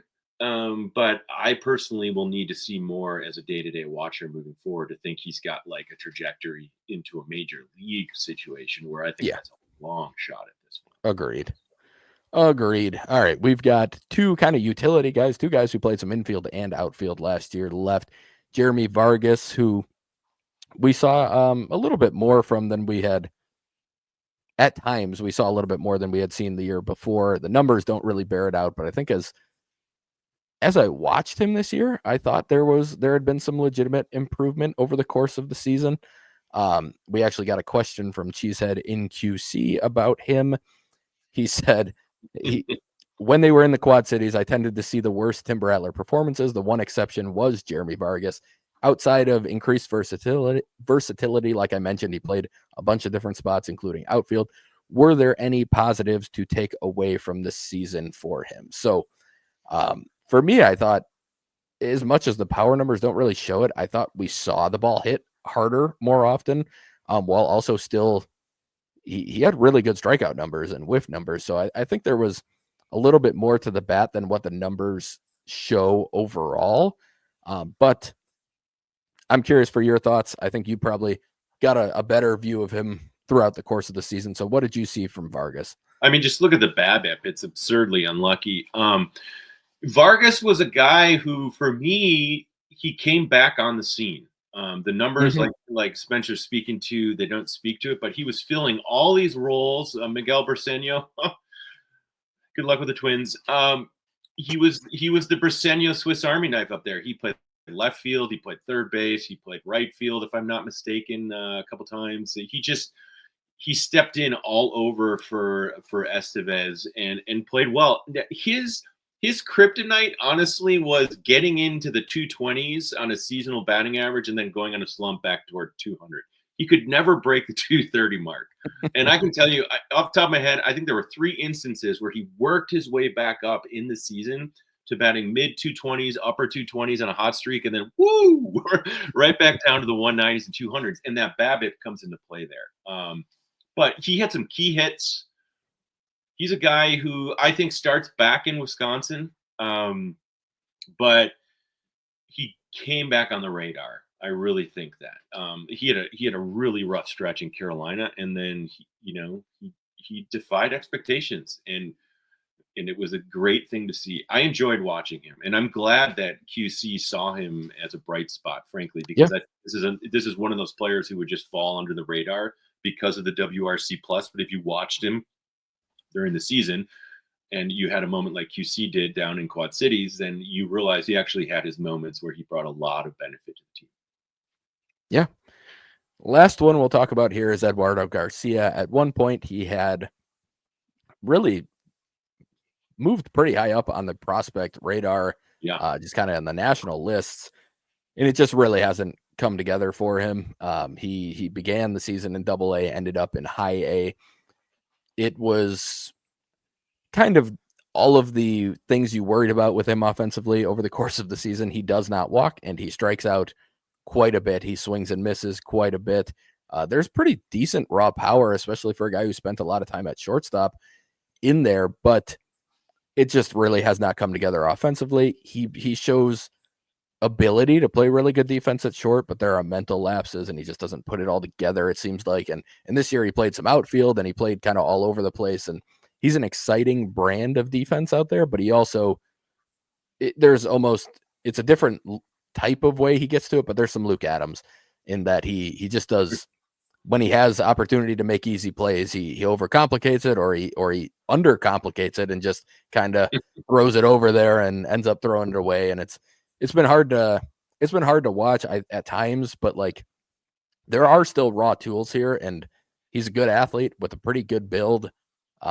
So I think that's kind of where I view him, as somebody who I would guess is probably going to be back in high A, but it might be another case of let's put him in double A because we need somebody who can play some outfield in double A. Like he already did it once. That wouldn't be shocking if they do it again. But any thoughts on him before we move to the pitchers here? Yeah. A 6'2", 180. I think he was playing at 200 this year. He looked bigger. He looked heavier. He was slower, which was a concern for me. He had a couple really sloppy games playing third base where he just was making, where, you know, if you're carrying your card carrying member of defensive club, you can't be doing that kind of thing. Yeah, I spoke to it last pod. I don't think he's seen a slider low and away, mid belt in a way that he hasn't liked. If I were pitching Eduardo Rodriguez, I would not pitch him a strike and I would pitch all off speed. Maybe sneak in a high heater, get him to chase as well. He's a pretty easy player to read. And so those are the things he's going to have to, you know, if he wants to become a serious prospect again. And back in 2022, he was a top 15 guy, which tells you how much the system has grown in depth. Yeah, and there was a stretch when he was in Carolina in 2022 where he's looking the part, but we haven't seen it since, sadly. He's a good defender when he's in shape and he's playing shortstop, but he's prone to mental lapses and he's not a disciplined bat, and that's a hard recipe. So we'll see. Agreed. So we'll move into the pitching side of things here. Again, we're taking our time getting through this. We'll probably move a little bit quicker on the pitchers. There's not as much to talk about with each guy here, but and as I mentioned at the beginning, a lot of these guys ended up pitching in double A and beyond. So we'll talk more about them in the future, but we are going to touch on Casey Hunt. I mean, the guy really had his breakout. This was a guy you pointed out to me in Carolina very early as a reliever, but he ended up making some starts in Wisconsin, and that's when he started becoming a starter. And the numbers just kept going and going and going, and the guy was just shutting everyone down, and quickly earned a promotion even beyond where he already was, which was moving quickly from low A to high A, and he moved to double A in pretty short fashion too. But I guess anything just from his time in high A quickly on what we saw from Casey Hunt and why it was so exciting just to kind of see it happening right in front of us. Well, it was the starter. That was the most impressive thing, you know, because he didn't start a single game in Carolina, which is kind of hard to fathom. But what's also kind of hard to fathom is a low A hitters facing his arsenal. Just electric off speed that allows his heater to play. Good ride on everything. He's just, more than anything, it was just like, okay, he could do it at high A too. What are we doing here? Let's move him. And they did. So, and then he won pitcher of the year. So, and I'm sure we'll talk more about him in Biloxi, but he's like a player like Cooper Pratt, where you could just effusively praise him every level he goes to. And that's just the kind of guy he is. What a revelation as an undrafted free agent. What a find. Yeah. Thank you, Mississippi State, for not knowing what you had. Yes. Mississippi State fans will happily tell you that their pitching coach at the time was a huge issue there. And I think they've been proven at least somewhat correct there, because Hunt has quickly picked things up in pro ball. I'm serious. I can remember his first outing in relief in Carolina where I was like, whoa, what is this? Like he was dropping ball. I was like, okay. Yeah. And it was every outing. Just gosh, what a it find! never slowed down. Such a find. Yeah. So next guy on the list, we got Will Rudy, a right-handed pitcher. Another guy came from a smaller school. I believe they were at Cal Poly Pomona. I want to say they're D2, if I remember right, from when he was drafted. He was also a position player for a good chunk of time at Cal Poly. So somebody that the Brewers saw with kind of untapped potential, low 90s arm. I saw him in person actually as well. He mixes shapes and stuff a lot, but it's nothing really stands out to me when I watch him. It's just kind of a bunch of different pitches, and he just kind of makes it work. And he did fine this year, but probably not as much as we would have been hoping to see from him just overall. But some good things from him. What did you see from Rudy and watching him? Obviously, I think the main thing he brought was that he was available, and he was able to kind of step up a little bit as we got down the stretch of the season as well. Well, Cali, Pomona Polytechnic, it's one of 3 polytechnics in Cali, and it's the largest, if I'm not mistaken. Anyhow, not that matters. I will say that Will Rudy really stepped up when it mattered most. Yep. He was absolutely fantastic in the winner takes all championship game. And that needs to be mentioned because there's a lot of questions about how his shift to pitching is translating, and he's hit some bumps in the road, and I think your point there is accurate, where he's still figuring out what his stuff is and how it plays, like really. And we saw it all come together in that championship game. And if we remember, their workhorse that whole season, Alexander Corniel, struggled in his outing in the championship round. Will Rudy did not. And to me, that means a lot. And, you're on the road, you're in a winner takes all, and he just dealt. Like, it was the best honestly, it was the best he's looked as a Brewer. And so that gave me huge hope for this season. Can he translate that? He was locating. Oftentimes when Will Rudy pitches, previous starts, you were like, where's the ball going to end up? Is he going to locate? Is he just throwing stuff up there? He was pitching with purpose at Lake County, and he was hitting spots. He was tickling the zone. It was kind of like, what it reminded me of was last year when we saw the struggles of Cameron Wagoner, and then suddenly in the second half, he just started pinpoint locating everything. If I could microcosm that to one game, that's what I saw with Will Rudy in his last start. And I would also say there were glimpses throughout the second half that was possible. He had a much better second half. He didn't win any Pitcher of the Month awards, or, I think he may have been honorable mention for year articles there. But his FIP wasn't going to wow you. But I was seeing signs throughout his starts in the second half that gave me reason to believe that was possible. And to see it in that final game was awesome. So props to Will, and I hope he can carry it into next year. Yeah, agreed. Moving to another guy who moved pretty quickly this year in Tate Keener, a guy who he had some relief appearances early, but then, and they were mostly stretched out relief appearances. It felt like they were trying to stretch him out at the time anyway. But he moved into a starter role pretty quickly, performed really well in high A, showed some pretty good things in double A as well. We'll go through a little bit of that when we get to it. But a lefty out of Louisville, he made a jump in velo his senior year, and then he made a little bit of a jump again in his first year of pro ball here. Just kind of a funky arm slot, kind of cross body delivery, pretty good breaking ball from what I've seen. And then I just think he mixes his pitches pretty well.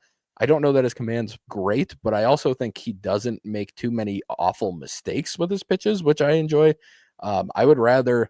I remember a quote from Zach Greinke back in the day saying, like, if I'm going to miss with a close pitch, I would rather miss off the plate than on the plate. And when I watched him, I saw that at times. Like, his walk numbers are a little higher than I would want, but I didn't think he was one of those guys who was just all over the place walking guys. It felt like his misses were normally pretty reasonable and pretty close to the zone. I'm sure he had a couple outings that he really lost command of, but high whiff rate. Just overall, I liked what I saw from Keener. I think he's one to watch for me. I think he'll be back in double A if I had to guess, but Yeah, he had a pretty solid season. What did you see from him? Yeah, he'll be back in Double-A. I don't doubt it. He got tired, I think, when by the season's end. Biloxi, we'll get into that. Hey, this just in. I'm an old man in a mountain valley. I know Brewers baseball. I tell you this all the time, Spencer, but I will tell you, I saw his first outing. It was not a good one for the T-Rats, and I was very clear in the forum, don't pay attention to that. He has stuff. Guess what? He has stuff. Really good slider. His off-speed slider is his bread and butter, but, man, he really knows how to attack the upper part of the zone. He's got good ride from that wonky arm slot too. Yep. I think that's part of the issue. He's tickling around the zone, but I think when he gets those walks, he's just maybe not as precise on that angle. But yeah, I really like him a lot. And I think that this is going to be a really important season, cliche as it may sound, but it is. Double-A, it's got to show more resilience, got to show more consistency there. And if he does, we'll get called up to Triple-A. Mm-hmm. And that's a good thing. But yeah, really, he's got a little more velo in the tank than you would think. So that's fun. Like, he can hit mid-90s from time to time. And if he can start sitting there with that slider, that gets pretty zesty. Oh, yeah. And so, yeah, I've got a lot of hope in this guy's arm. I really do. Yeah. It's a good pick. Good draft pick. Agreed. It was a fun draft class. And Brett the 2023 draft. Yeah. Brett Wachowski, another guy right here, a 13th rounder in that same 2023 class. Like we mentioned, we won't talk about him much here because he only made 4 starts with Wisconsin, but that velo jump, everything else that we kind of saw, there's a very good sweeper there. And he throws a number of, I think he mixes the fastball. I know a lot of them are kind of, I think he's throwing 3 different fastballs. They don't have huge separation in the profile right now. But I've seen some balls that have a lot more run. I've seen some cutters, and I've seen the 4-seam. So I think he throws all 3, which the Brewers like. He does throw a changeup. I wouldn't say it's a great pitch right now, but it's probably just thrown too hard more than anything. It doesn't take much off of the fastball, but we saw some really good things from him, and especially in Double-A, we'll talk about more. He ran into some struggles, but I think we started seeing him start to figure things out again towards the end of the season a little bit more. And we'll get into all of that on the next one. But anything you want to add on him before we kind of talk about these last 2 that we view as almost more in that? Well, they spent most of the year as starters. I'm going to save it for Biloxi. Believe me, I want to talk about it because I watched all of his starts in Biloxi. I'm going to wait. Yeah, we will. We'll jump to Alexander Corniel then. So Corniel, we've got another guy who he kind of repeated his season here. I believe we had a question from Beater GB on that. I'm going to try and find that while I'm talking here, but he was a guy who had a really good stretch at one point, kind of in I want to say it was May or June, where he just was performing really well for like 3 or 4 starts in a row. I believe he was one of the top finishers in one of the months for my articles that I was writing. Just a guy who he gained a little bit of velo. He talked about that. He did a really good interview with Seth Stowe of Brewer Fanatic that you can check out on Brewer Fanatic somewhere on the site. It's on there. And he talked about kind of what he throws, everything else. So I don't think we need to dive too deep into it, but kind of what did you see in watching Corniel this year?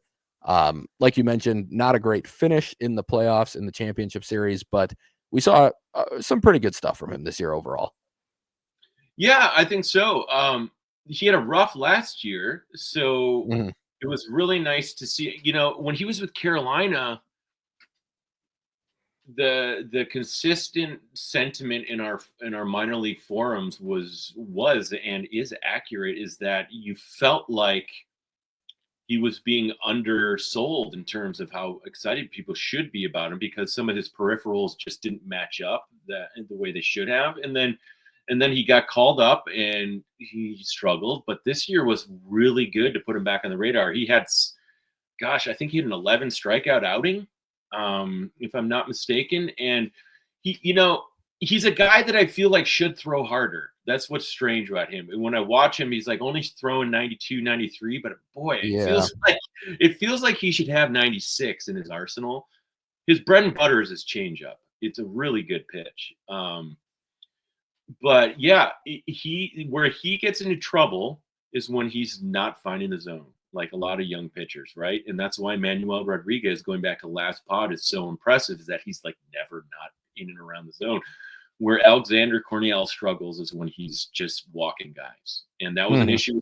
That was an issue back in Carolina, and it reared its head at some untimely moments, and that was unfortunate. I will say he ended his season very well. He just struggled a bit in the postseason, and that was unfortunate. But you know, if he can just keep working and get a couple ticks and then get that zonal accuracy going, that's a whole different conversation. So we'll have to just wait and see. Yeah. Yeah, he's one that with his age, given that he's 23 now, it's going to be hard to fit him in at Biloxi, but I would imagine at some point during next season, they are hoping that they can get him there and kind of see what he's got. He will be, or he is already technically Rule 5 eligible, I would imagine.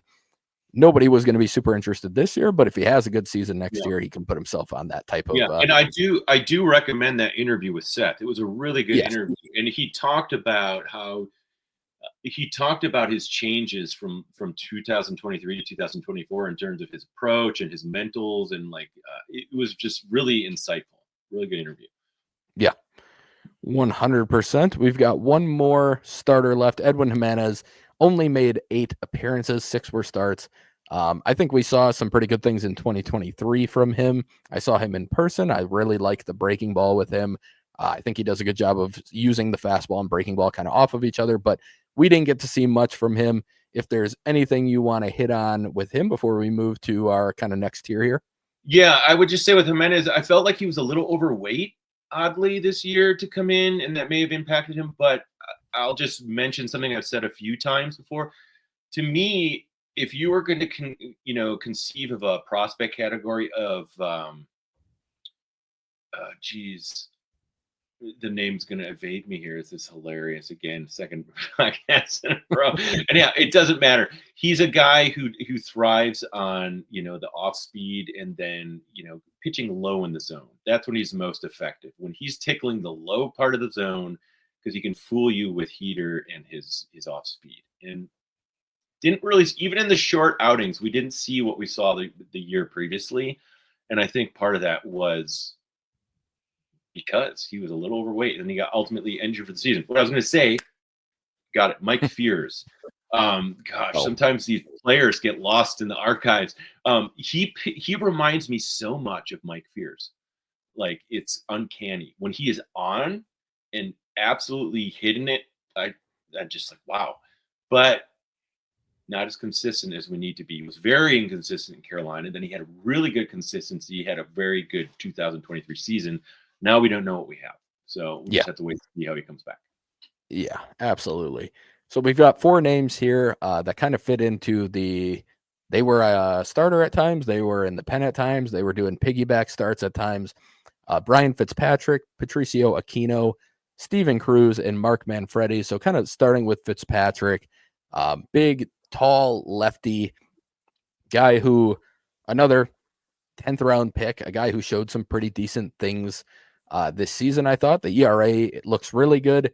The strikeouts and walks were in a really solid place. Now, obviously, he was 24 for a good chunk of the season. He was a little old for the level. But for the T-Rats this year, he just kind of filled a bunch of different roles, like we're kind of pointing out here, and just pretty consistently got the job done. So what did you see from him this year? I think you see it in this image here. He was toned down. He was in shape. It was the best he's looked as a Brewer.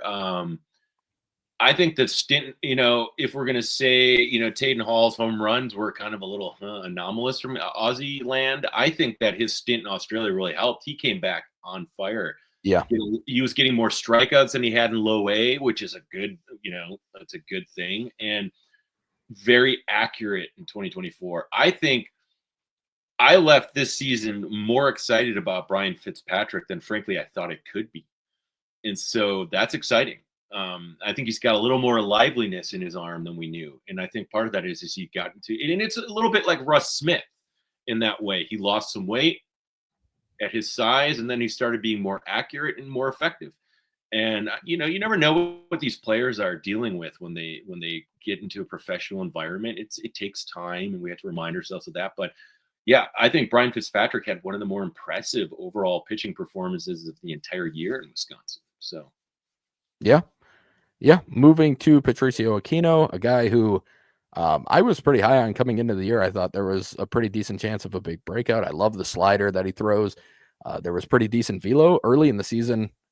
I don't know that it was a correct gun. I think the gun might have been a little hot for the South Bend Cubs, but we saw a couple 98s in one of his first appearances.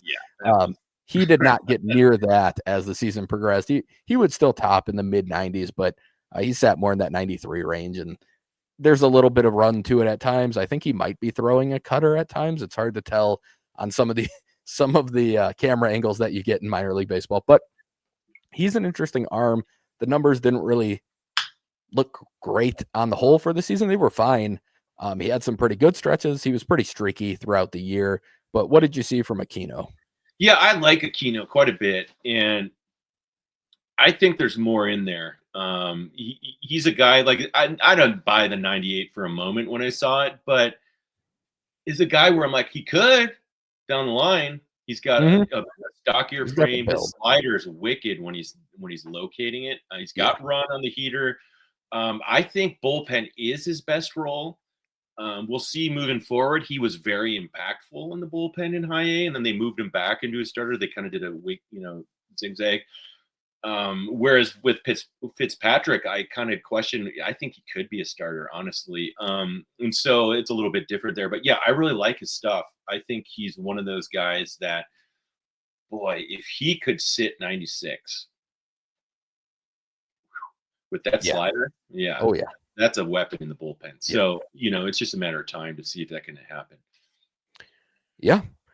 Next guy on that list is Steven Cruz. Guy who had started to pop up on some prospect radars going back a couple years now. Yep. And he just really hasn't been able to totally put it together. I believe he had been moved to high A in 2022, and this was basically his second full season at the level. I don't know how to describe we don't have video up for him, but there's almost an Oliver Drake type of delivery here where it is very over the top. Yeah. Max Lazar, for other people who have followed the Brewers prospects very closely, just very, very over the top. But he's more of like a upper 80s, low 90s at times on the fastball. I think he cuts it at times.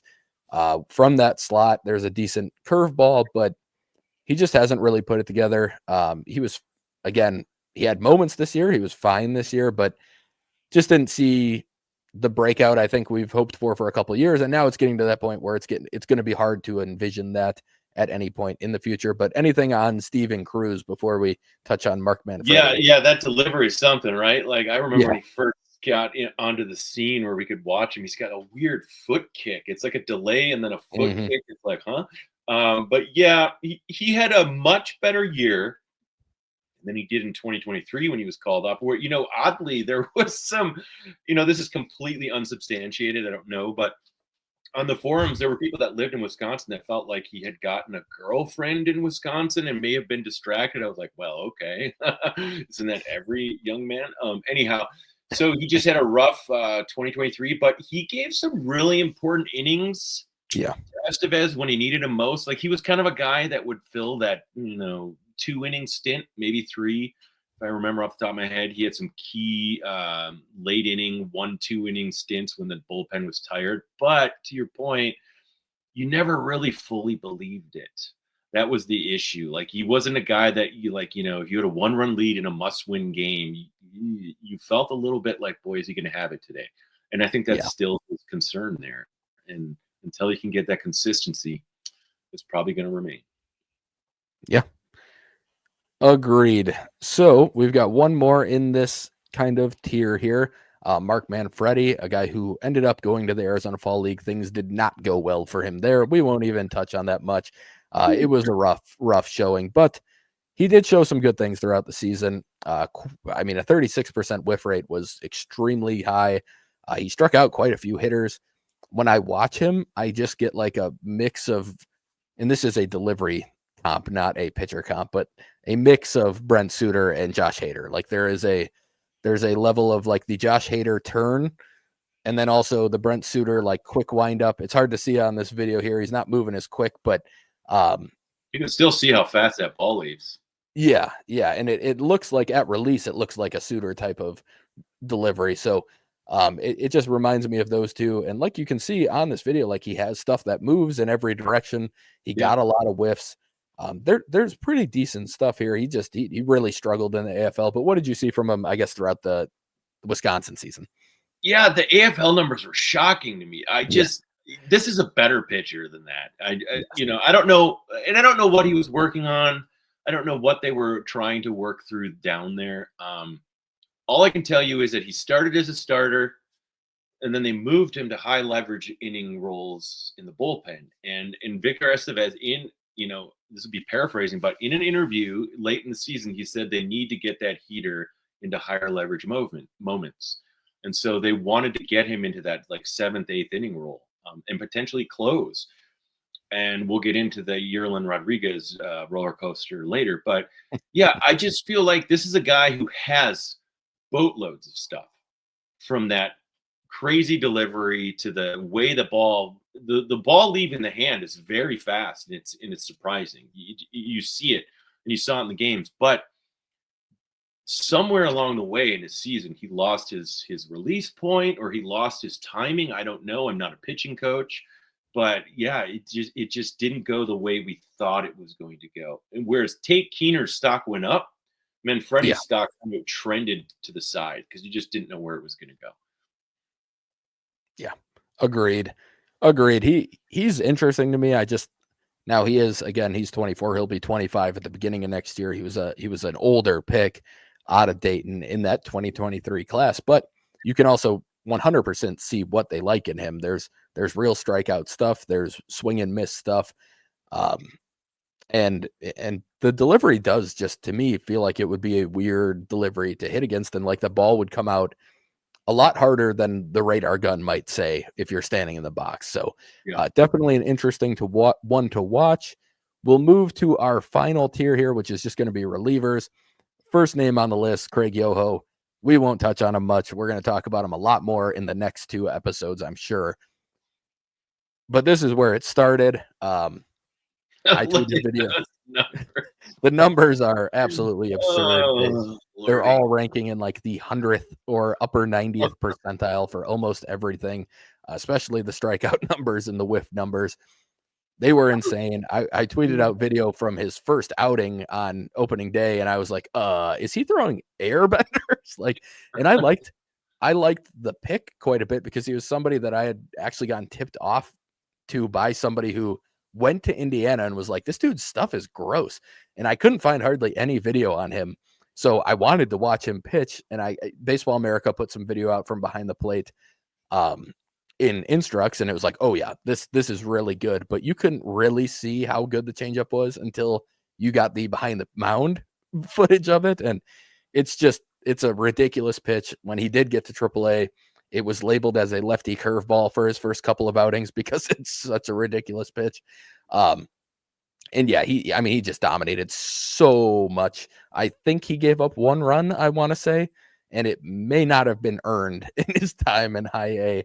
But it was absolutely dominant, and he took the closer role and ran with it for a couple of weeks, and then it was like, okay, we have to put him in AA at this point. And they honestly waited longer than I thought they were going to or should have, because it was clear that nobody had a chance against him at this level. So again, we'll wait to really go deep into him and show some video and all of that for the next couple. But funny enough, the next guy on the list gives me like Craig Yoho light type of vibes when I watch him. Me some Chase Costello. You know this. Yeah.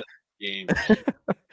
Chase Costello's changeup is a really good pitch. It's not an airbender. It's not Craig Yoho's, but it's a really good pitch. And he has a decent breaking ball. And we saw the velo getting up there more and more as the season progressed. We saw him getting into those mid 90s. I saw some 96s. It may have even touched a little bit higher at times.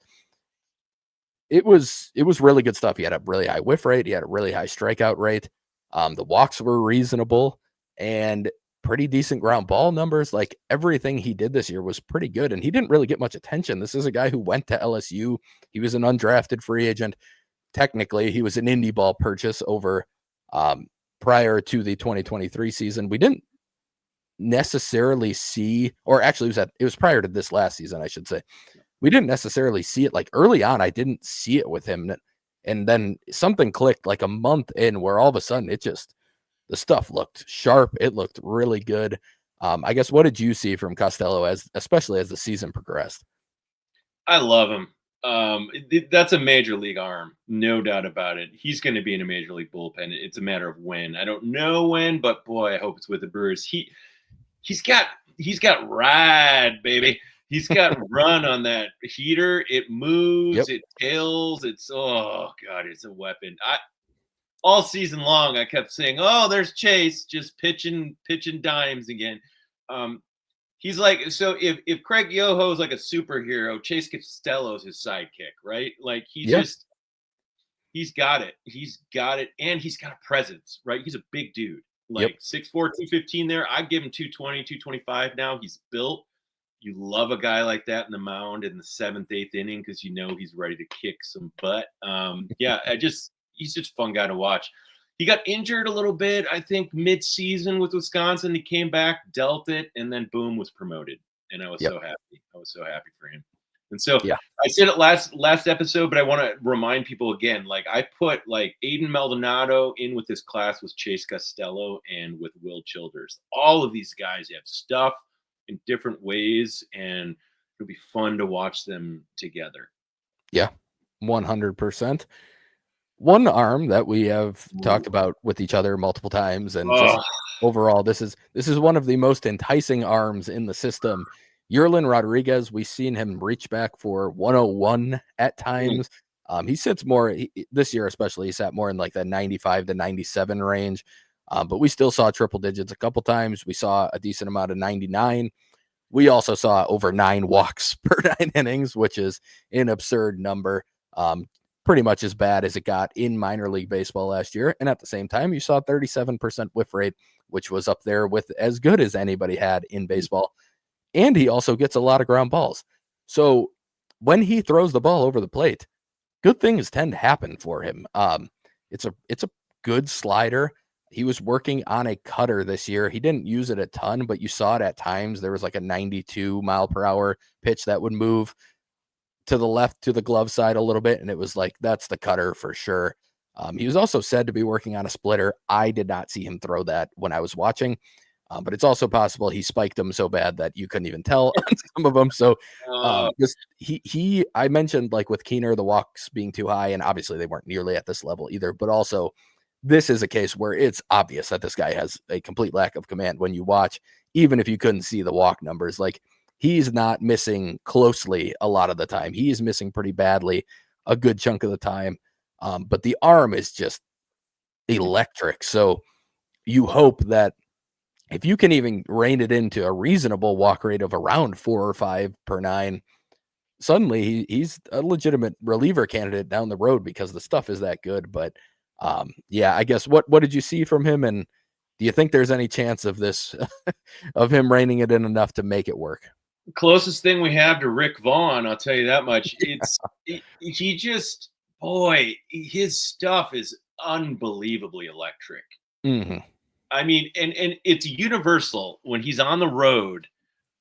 If he is on that day, and you never know, right? Like if we're gonna have Quentin Lowe and Jesus Rivero in a class for low A, this is like the rich man's version of No Control, because Yerlin can, goodness, I think, was it at Beloit? I can't remember. It was a road game when he was hitting 101, 100. Yep. He hit 100 like 3 times in an inning, and it was like, holy cow, because we hadn't seen that yet.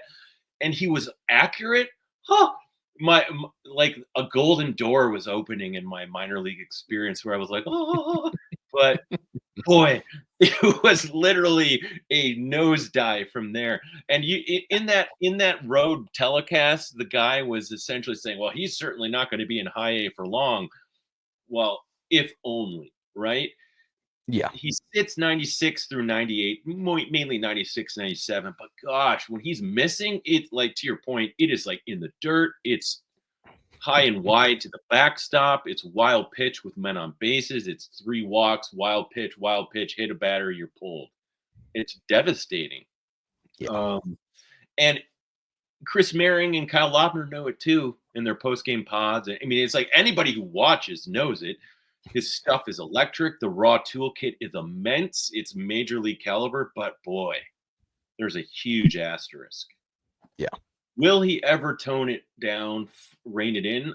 Well, Uribe did for a spell. I don't know if he'll do it again. That's my concern there. He has Uribe stuff. He does. He does. And he's got a compact, strong frame. He got a compact, fast, violent delivery. But if you can't control it, it could be one of those what ifs, and that's sad. I really hope he does because, gosh, as Brewer fans, we want that guy in control in the 7th and 8th inning, possibly the 9th. Like, he's that good. Boy, I really hope it happens. I know. Yeah, it's the most enticing of all the arms we've talked about, honestly, just because there's that ceiling of like a very real ceiling of a closer, but that ceiling is very far away. Oh gosh, it's like a Monet. You can see it's a ceiling, but you really don't know it's a ceiling. Right. But yeah, to your point there, let's just dream for a moment. If Yerlin Rodriguez harnesses his stuff, we're talking a caliber of closer that's an all-star. It's that good. Yeah, but it absolutely is. But man, that's a big Yeah. Anyhow, I'm gonna keep dreaming. I mean, it's hard not to. If you watch him at all, it's hard not to. Different profile here with Aaron Rund. And now Aaron Rund.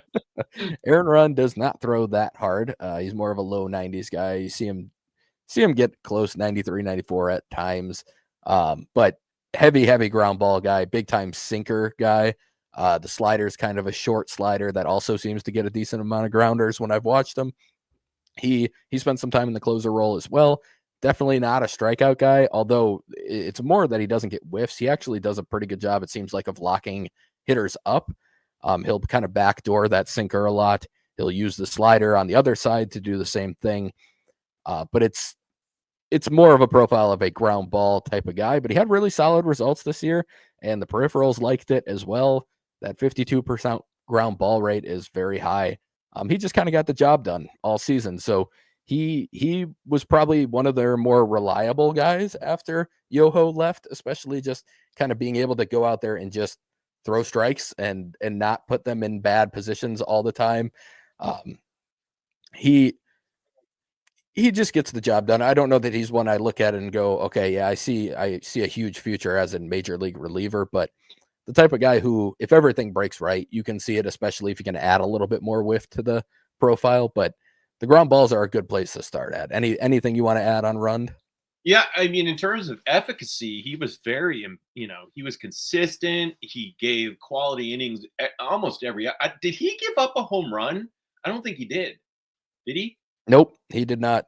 I mean, that's high quality stuff, and he was filling in those key late innings. So, as we talk about the postseason, they ran out of arms. Well, Aaron Rund wasn't a part of that problem. Aaron Rund was consistent the entire time he was with the T-Reds. It doesn't have anywhere near Rodriguez's stuff, but I'll tell you what, I wouldn't play Rodriguez in a high leverage inning in the postseason. Nope. I'd put Aaron Rund out there and not blink, because I know he's going to get ground balls. He's not going to be wild. He's not going to give up a long ball. And in terms of a career, even if he never adds velo, he's always going to have a place in affiliated ball because he knows how to play it in zone. And so kudos to him. It was a good find. It was another indie ball find, that just he produced. Yeah. Yeah. Another kind of similar story, and another guy that was picked up as an undrafted free agent, Baden Root, also spent a decent amount of time in the closer's role for Wisconsin. It was a revolving door after Yoho, which we have a question about and we'll get to in a second. But another guy who got quite a few ground balls. Another guy who I kind of mentioned it with Rund, his strikeout numbers are not really in line with what his whiff rate is, where the whiff rate's a lot lower than you would expect for somebody who struck out over 10 per 9 and had a pretty solid strikeout rate of nearly 25%. And also, like Rund, he did not give up a home run either throughout the course of the season. So two guys who get a ton of grounders. They don't do it. It's the opposite of Yerlin Rodriguez, except Baden Root walked quite a few players as well this year. I believe, over six per nine for him. The ground balls get you out of trouble when you do that, but it's still, you're living a little bit too much on the edge for the success to continue into the upper levels, I would say. And it should be noted, he's 26 now. He was 25 all season. So he was pretty old for somebody playing in high A, but overall he had a solid season. And I think him and Rund kind of, to me, it's a little different because Rund throws more strikes, but overall it's a pretty similar profile just with what they do. Yeah, he's a strange 2 outcome guy too. Well, actually three. It's a strikeout, it's a hit. I mean, look at his BABIP. I mean, he has an absurd batting average against. It's crazy. And walk. It's really weird, right? And he's still getting a lot of swing and miss, but then when push comes to shove, he loses his controller and gives up a hit. So yeah, it's an interesting profile, and we got a question on all 5 of the guys we pretty much just talked about. Beater GB asked us: Yerlin Rodriguez, Chase Costello, Baden Root, and Aaron Rund all closed or saved games and are still with the organization, right? Which, yes, they are currently. Who looked best and what did they need to work on? We kind of talked about what all these guys need to work on. I think for me, the guy who looked best is Costello. I'm assuming you would agree with that. Unless we're doing a 1-game sample and then it's Yerlin Rodriguez for that 1 game. But yeah, Costello far and away most consistent. Yeah, agreed. All right, moving on. We've got a few more relievers. We have Will Childers, who we talked about early in the first episode because he was another AFL guy who showed some pretty good things. He spent, did he start the season with AA and then come to higher? Did he get a quick promotion? No, he AA started with Wisconsin and then he got okay. promoted and then he scuffled for, and it wasn't really, the thing was, it wasn't really a bad period, no, but they sent him back down. But he did what you want to see guys do in that situation. Got sent down, excelled, didn't, performed, and then got called up and did well as well, and then had a fantastic AFL. Yeah. So, yeah, that's the thing that stands out to me. Like the numbers for the season, the whiff rate wasn't super high, but when he went to the AFL, it was pretty high. Like he got a ton of swing and miss. Something there that's I think he's seen that all year. Yeah, I think he found something at the end of the season in Biloxi. Well, he was hitting 98 right down in Arizona, and I was like, "What?" Yeah. Okay.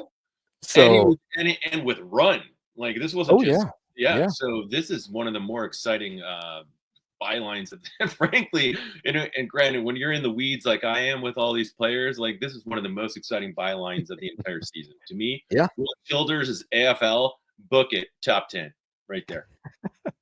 Yeah, you're not going to find this kind of content on Baseball America, folks.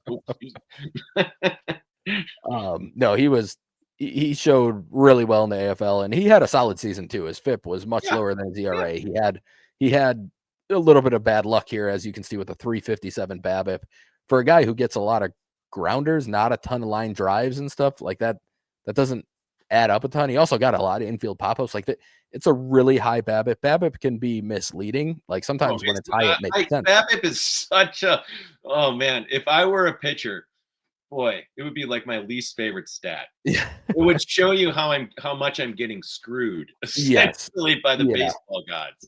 Yeah, but at times there's also like somebody will say, "Oh, he has a really high BABIP," but if you give up a ton of line drives or something, then that makes sense. Like that's not really something that's not hurting, but that's not the case with Childers. So I think he did have quite a bit of bad luck. He went down to the AFL, showed some really good things. I'm expecting him to. I wouldn't be shocked if we see him in AAA to start next year. That would not surprise me. But I think we probably start him in AA and see where it goes from there in the pen roll. But another guy, definitely one to watch as we move forward. Yeah, the one thing I'll say to that would be interesting. If they keep him in AA, will they put him in a closer's role? They could. Will they try to give him some later inning roles other than that? Like, it seems like the most we got out of him last year was 7th inning here and there. It would be interesting to see, Yeah. I don't know. We'll have to, I guess we'll discuss it when we get to Biloxi. Another guy, another indie ball guy that got added to the roster closer to the end of the season. He spent a little bit of time in Carolina. Huge whiff rate at the pretty much both levels. Tyler Bryant, a 38% whiff rate overall. He struck out hitters at a 32% clip, over 12 per 9.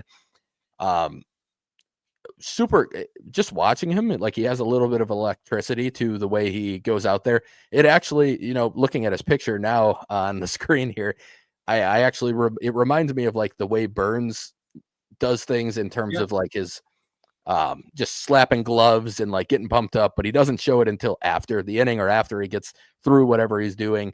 And he actually looks a lot like what Burns looked like when he was in high A with the goggles type of look and the facial hair and everything. So, but he's a guy who was, when he was with his indie ball team, he had been said to hit 100. We didn't quite see that, but we did see upper 90s velo at times from him. Yeah. Pretty good breaking ball. He's an interesting guy. I mean, the Brewers just find these guys all over the place, and it's extremely impressive. And he came into Carolina originally. It was like, oh, well, but then you remind yourself, oh, he's getting adjusted. But then, man, did not blink.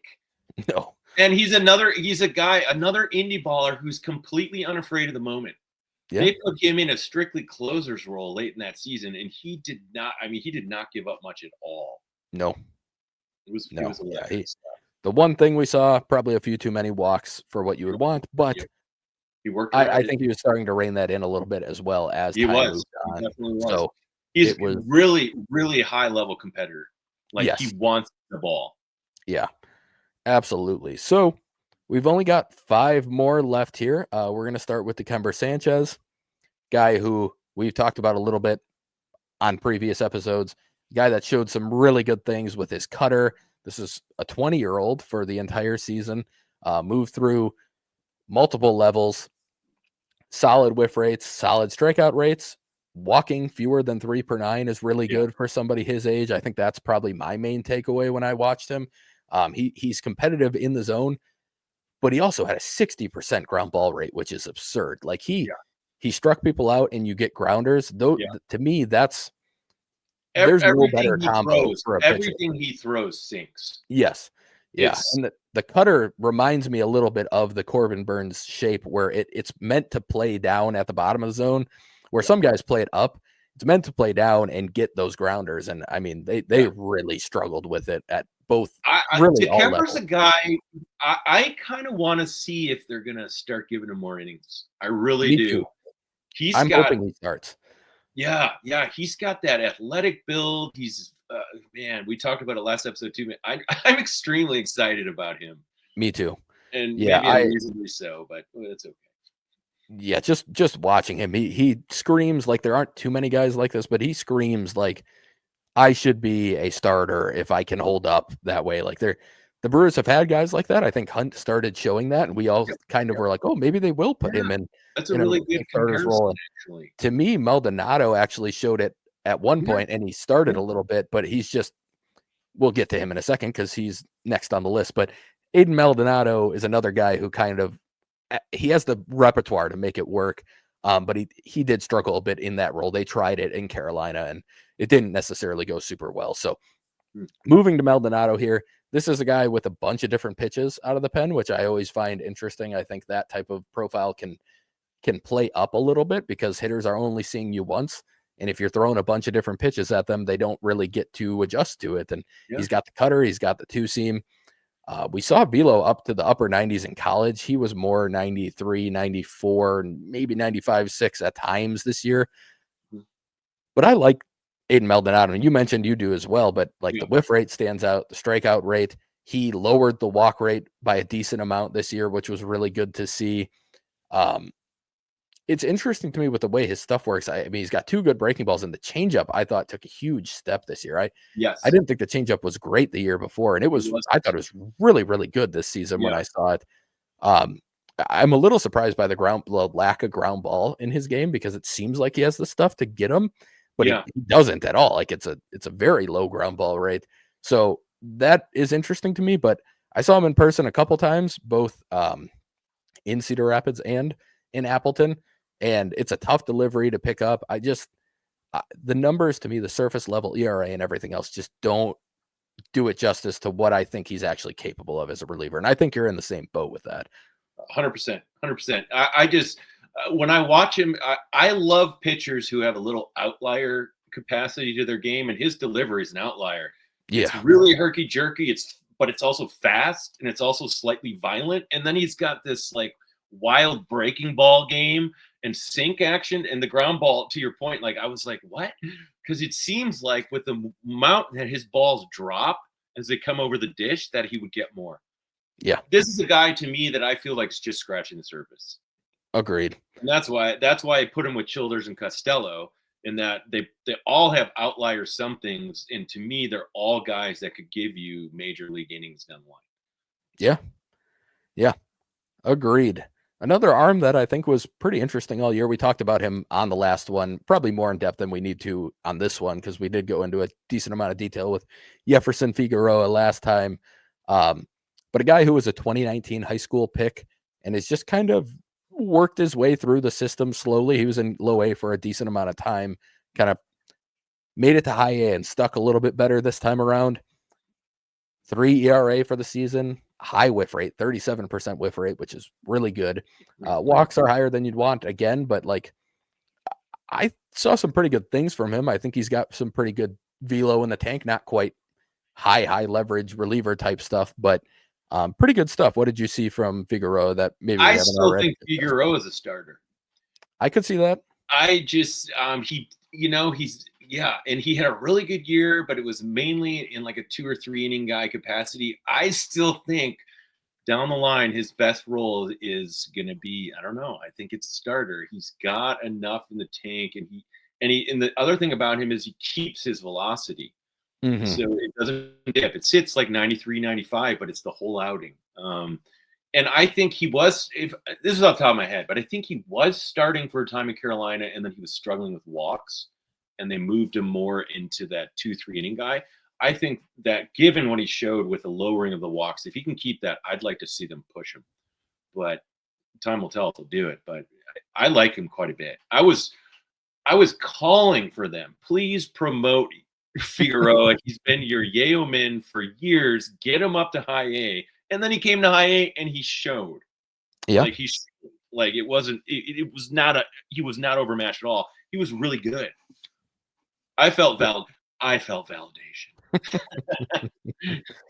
Yeah, he definitely showed some really good things this year, and he is 24. So again, getting up there, I would imagine he's running real low on control for the team. He might be coming up on minor league free agency in the next year or so, but yeah, I think it's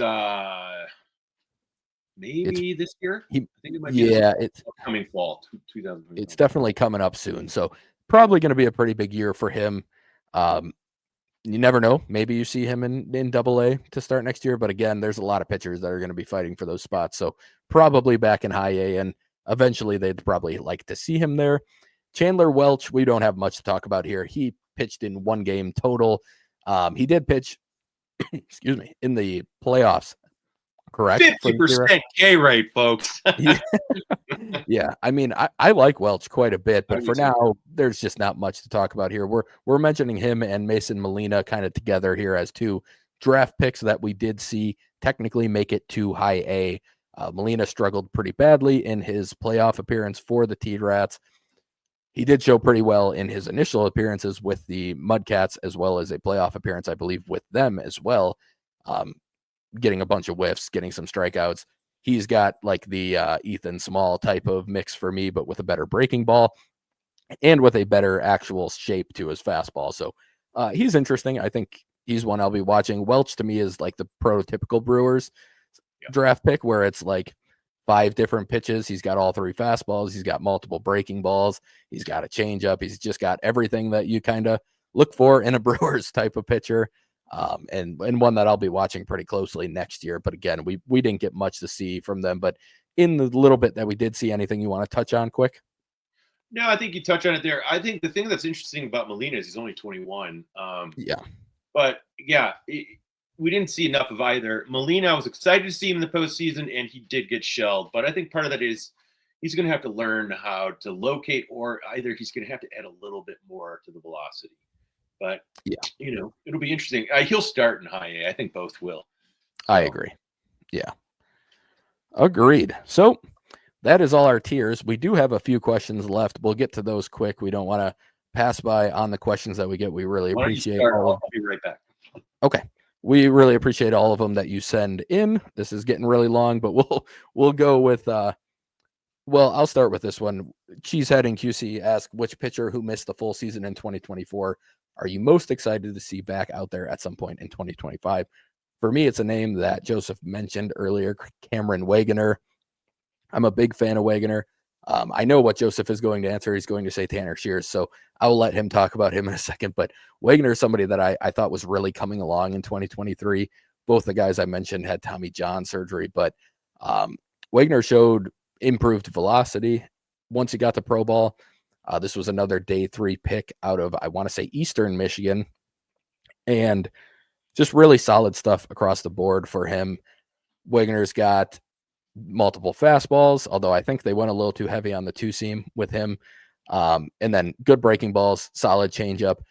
Joseph, I guess that your answer to this question was Tanner Shears, and is that the case? And would you like to talk about him if that is the case? Yeah, sorry about that. I probably drank a gallon of water after all the work. You're good. We're going real long again. Yeah, hey, shocker. But we're under 3 hours, folks. We got time. Let's see. Who missed the oof? Yeah, Tanner Shears. That splitter. I missed that so deeply. But also Wagoner. I was so excited to see him back in the mix. Yeah, but Tanner Shears. Yeah, he has electric stuff. Like, he really does. Oh, it's really good. Great run on the heat, and like, he can sit 96. But man, that splitter is a filthy pitch. Yeah, filthy. 100%. Peter GB asked us who was the most surprising player, and he threw out Tyler Bryant as an option there, given that he was the spark in the bullpen. But anybody else that stood out for you, Joseph, as kind of a surprise this year? In the T-Rats, of course. Yeah, right. I mean, I think that's Tyler Bryant's pretty fair. I think Aaron Runn's consistency was pretty surprising, given that we didn't know what we were going to have there. I think Chase Costello, for me, sticks out big time. Honestly, I think if push came shove, I would probably say Costello for me, just in terms of like what I was like, oh. Yeah. I went from I liked him to like, this is a major league guy. Yeah. And no, I don't even think twice about it. Yeah, I would throw him out there. I mean, it's cheating, but like Casey Hunt having passed through. Yeah, I mean, for me, he's most surprising overall. Frankly. Yeah. But of guys that mostly spent their time in Wisconsin, I think Costello's got to be up there.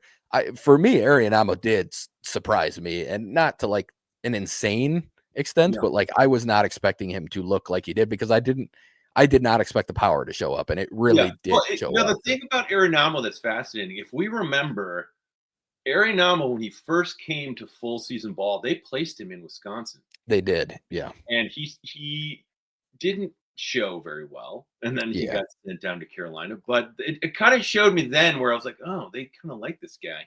Yeah, my thing with that was I assumed that it was because they needed somebody while somebody was hurt, and it kind of felt like that's kind of how it played out, because I believe they had a couple people return from injury early in the season, and that's when he went down. So I wasn't sure if that was a real like sign of faith, or if it was more like, well, we can just put him here and let him. I can hear my voice in my head, who's seen all of these games over the past 5 to 10 years, and it's like, well, they did put Pablo Garapitos in Nashville for a spell. Right. I'm like, oh. Yeah, what was the Daniel Castillo or something was in high A for a little while before, and then he went back to the ACL, and they'll move up guys like that. There's a couple deep cuts this year. Like there's a catcher who we haven't even talked about, who was on the T-Rats roster, and then you remember Alejandro Rodriguez, Rodriguez, and then he was just released. Yeah, so, there's always players like that on the fringes. Absolutely. All right, we got one more question here. We're about to hit the 2.5 hour mark, so thanks for listening this whole time if you've made it this long. And I would highly recommend, if you aren't already, to listen to this in chunks. Yeah, take our tiers and listen to them in chunks. But if you can do this the whole time, more power to you, because we can do this talking the whole time. So I guess some people might be able to do it listening the whole time as well. But we got a good question here from Playing Catch. He asked, and this is more, he mentioned it's kind of a general observation, but he'd appreciate any thoughts we have on the Brewers owning the Warbirds, also the Mudcats, obviously, currently. And just asking, is Third Base Ventures, who own the T-Rats, affiliated with the Brewers ownership? Just quickly, to my knowledge, they are not. I believe that is a separate, I can't think of the word right now, but they're separate. It's an independent outfit. Yes. Yeah. And then he said, for some reason, I thought the Brewers owned the T-Rats. They don't, but I think it's a very, very good partnership. So it just kind of feels like that with the way they operate together. But he's asking, like, owning a minor league team, why might this be advantageous? And does it help to solidify the organizational structure to protect against future expansion or restructuring and those types of things? So for me, I think the advantage is that you have just as much control as you can have over what's happening at every level of the stadium, of the day-to-day front office workings, of everything else that you can be involved with on the business side more than anything. I don't think it changes too much on the player side, other than maybe facilities that players get. You have more control over what happens with those. But for me, I think it's just you get to control everything a little bit more. And you might have a little bit more knowledge on what the Brewers are able to do with the Mudcats because they own them. I'm not fully informed on that, but do you have anything that kind of stands out to you as like a big positive for them owning the team? Well, I think what's interesting is that, is when it comes to the T-Rats, if you look at Chris Maring, their announcer, he's been there for 20 years. That's incredibly long, right? And so you have this ownership group and you have employees who are bought in. Yeah. That means something. And I'm, not only am I into the small market dynamics and I love small market sports in general as a rule across all sports, I also love small market ownership of anything. So local business, the T-Rats are a local business. That's great. And so when they did their renovations, they're going to have to go a little more like finding funding for it, like they did. Whereas the Brewers, the Brewers owning the Mudcats, I think the biggest boon for the Brewers owning the Mudcats, soon to be Warbirds and Wilson, is that they have a direct pipeline from their investment in the Dominican Yes. into Arizona and low A. So they control the transition of every low level ball club. That's huge because you know that a lot of those Spanish speaking guys or German, as they move to Arizona and then Carolina and now Wilson, they're going to have input in their housing, right? In maybe the language development kind of things, and that means something. And so also with that, they're going to have a pipeline of communication through all three. And so I think, to me, above and beyond anything, that's the most rewarding from the organization standpoint. As we saw this last season with Carolina, I think there's some unknowns that come with that in terms of expectations of what they might expect for people that, like, say, are doing announcing. Like they had the snafu with Greg Young leaving, and then they had, they had to find their way. And it, from a strictly professional vantage point, it was a little wonky, right? And so I think that that's a little different. But from player perspective, I think it's the best case that you could have. When it comes to things like AAA and AA, that's different. I'm pretty sure Biloxi is owned by Diamond Sports Group. There is a statute within minor league baseball that an outfit can only own a certain percentage of teams. And I believe that the people that write Baseball America own like 44 teams. Yeah. It's close to that. Yeah. Yeah. And so not only do they have a invested literal stakehold in minor league baseball, but they have eyes in the sky in so many places. And that's why their coverage is so good. Yeah. But yeah, I don't want to go any more long-winded on it, but the T-Rats are independent, and it's pretty clear they have a great relationship with the Brewers. Yes. Right down the road. They always have media members in the clubhouse.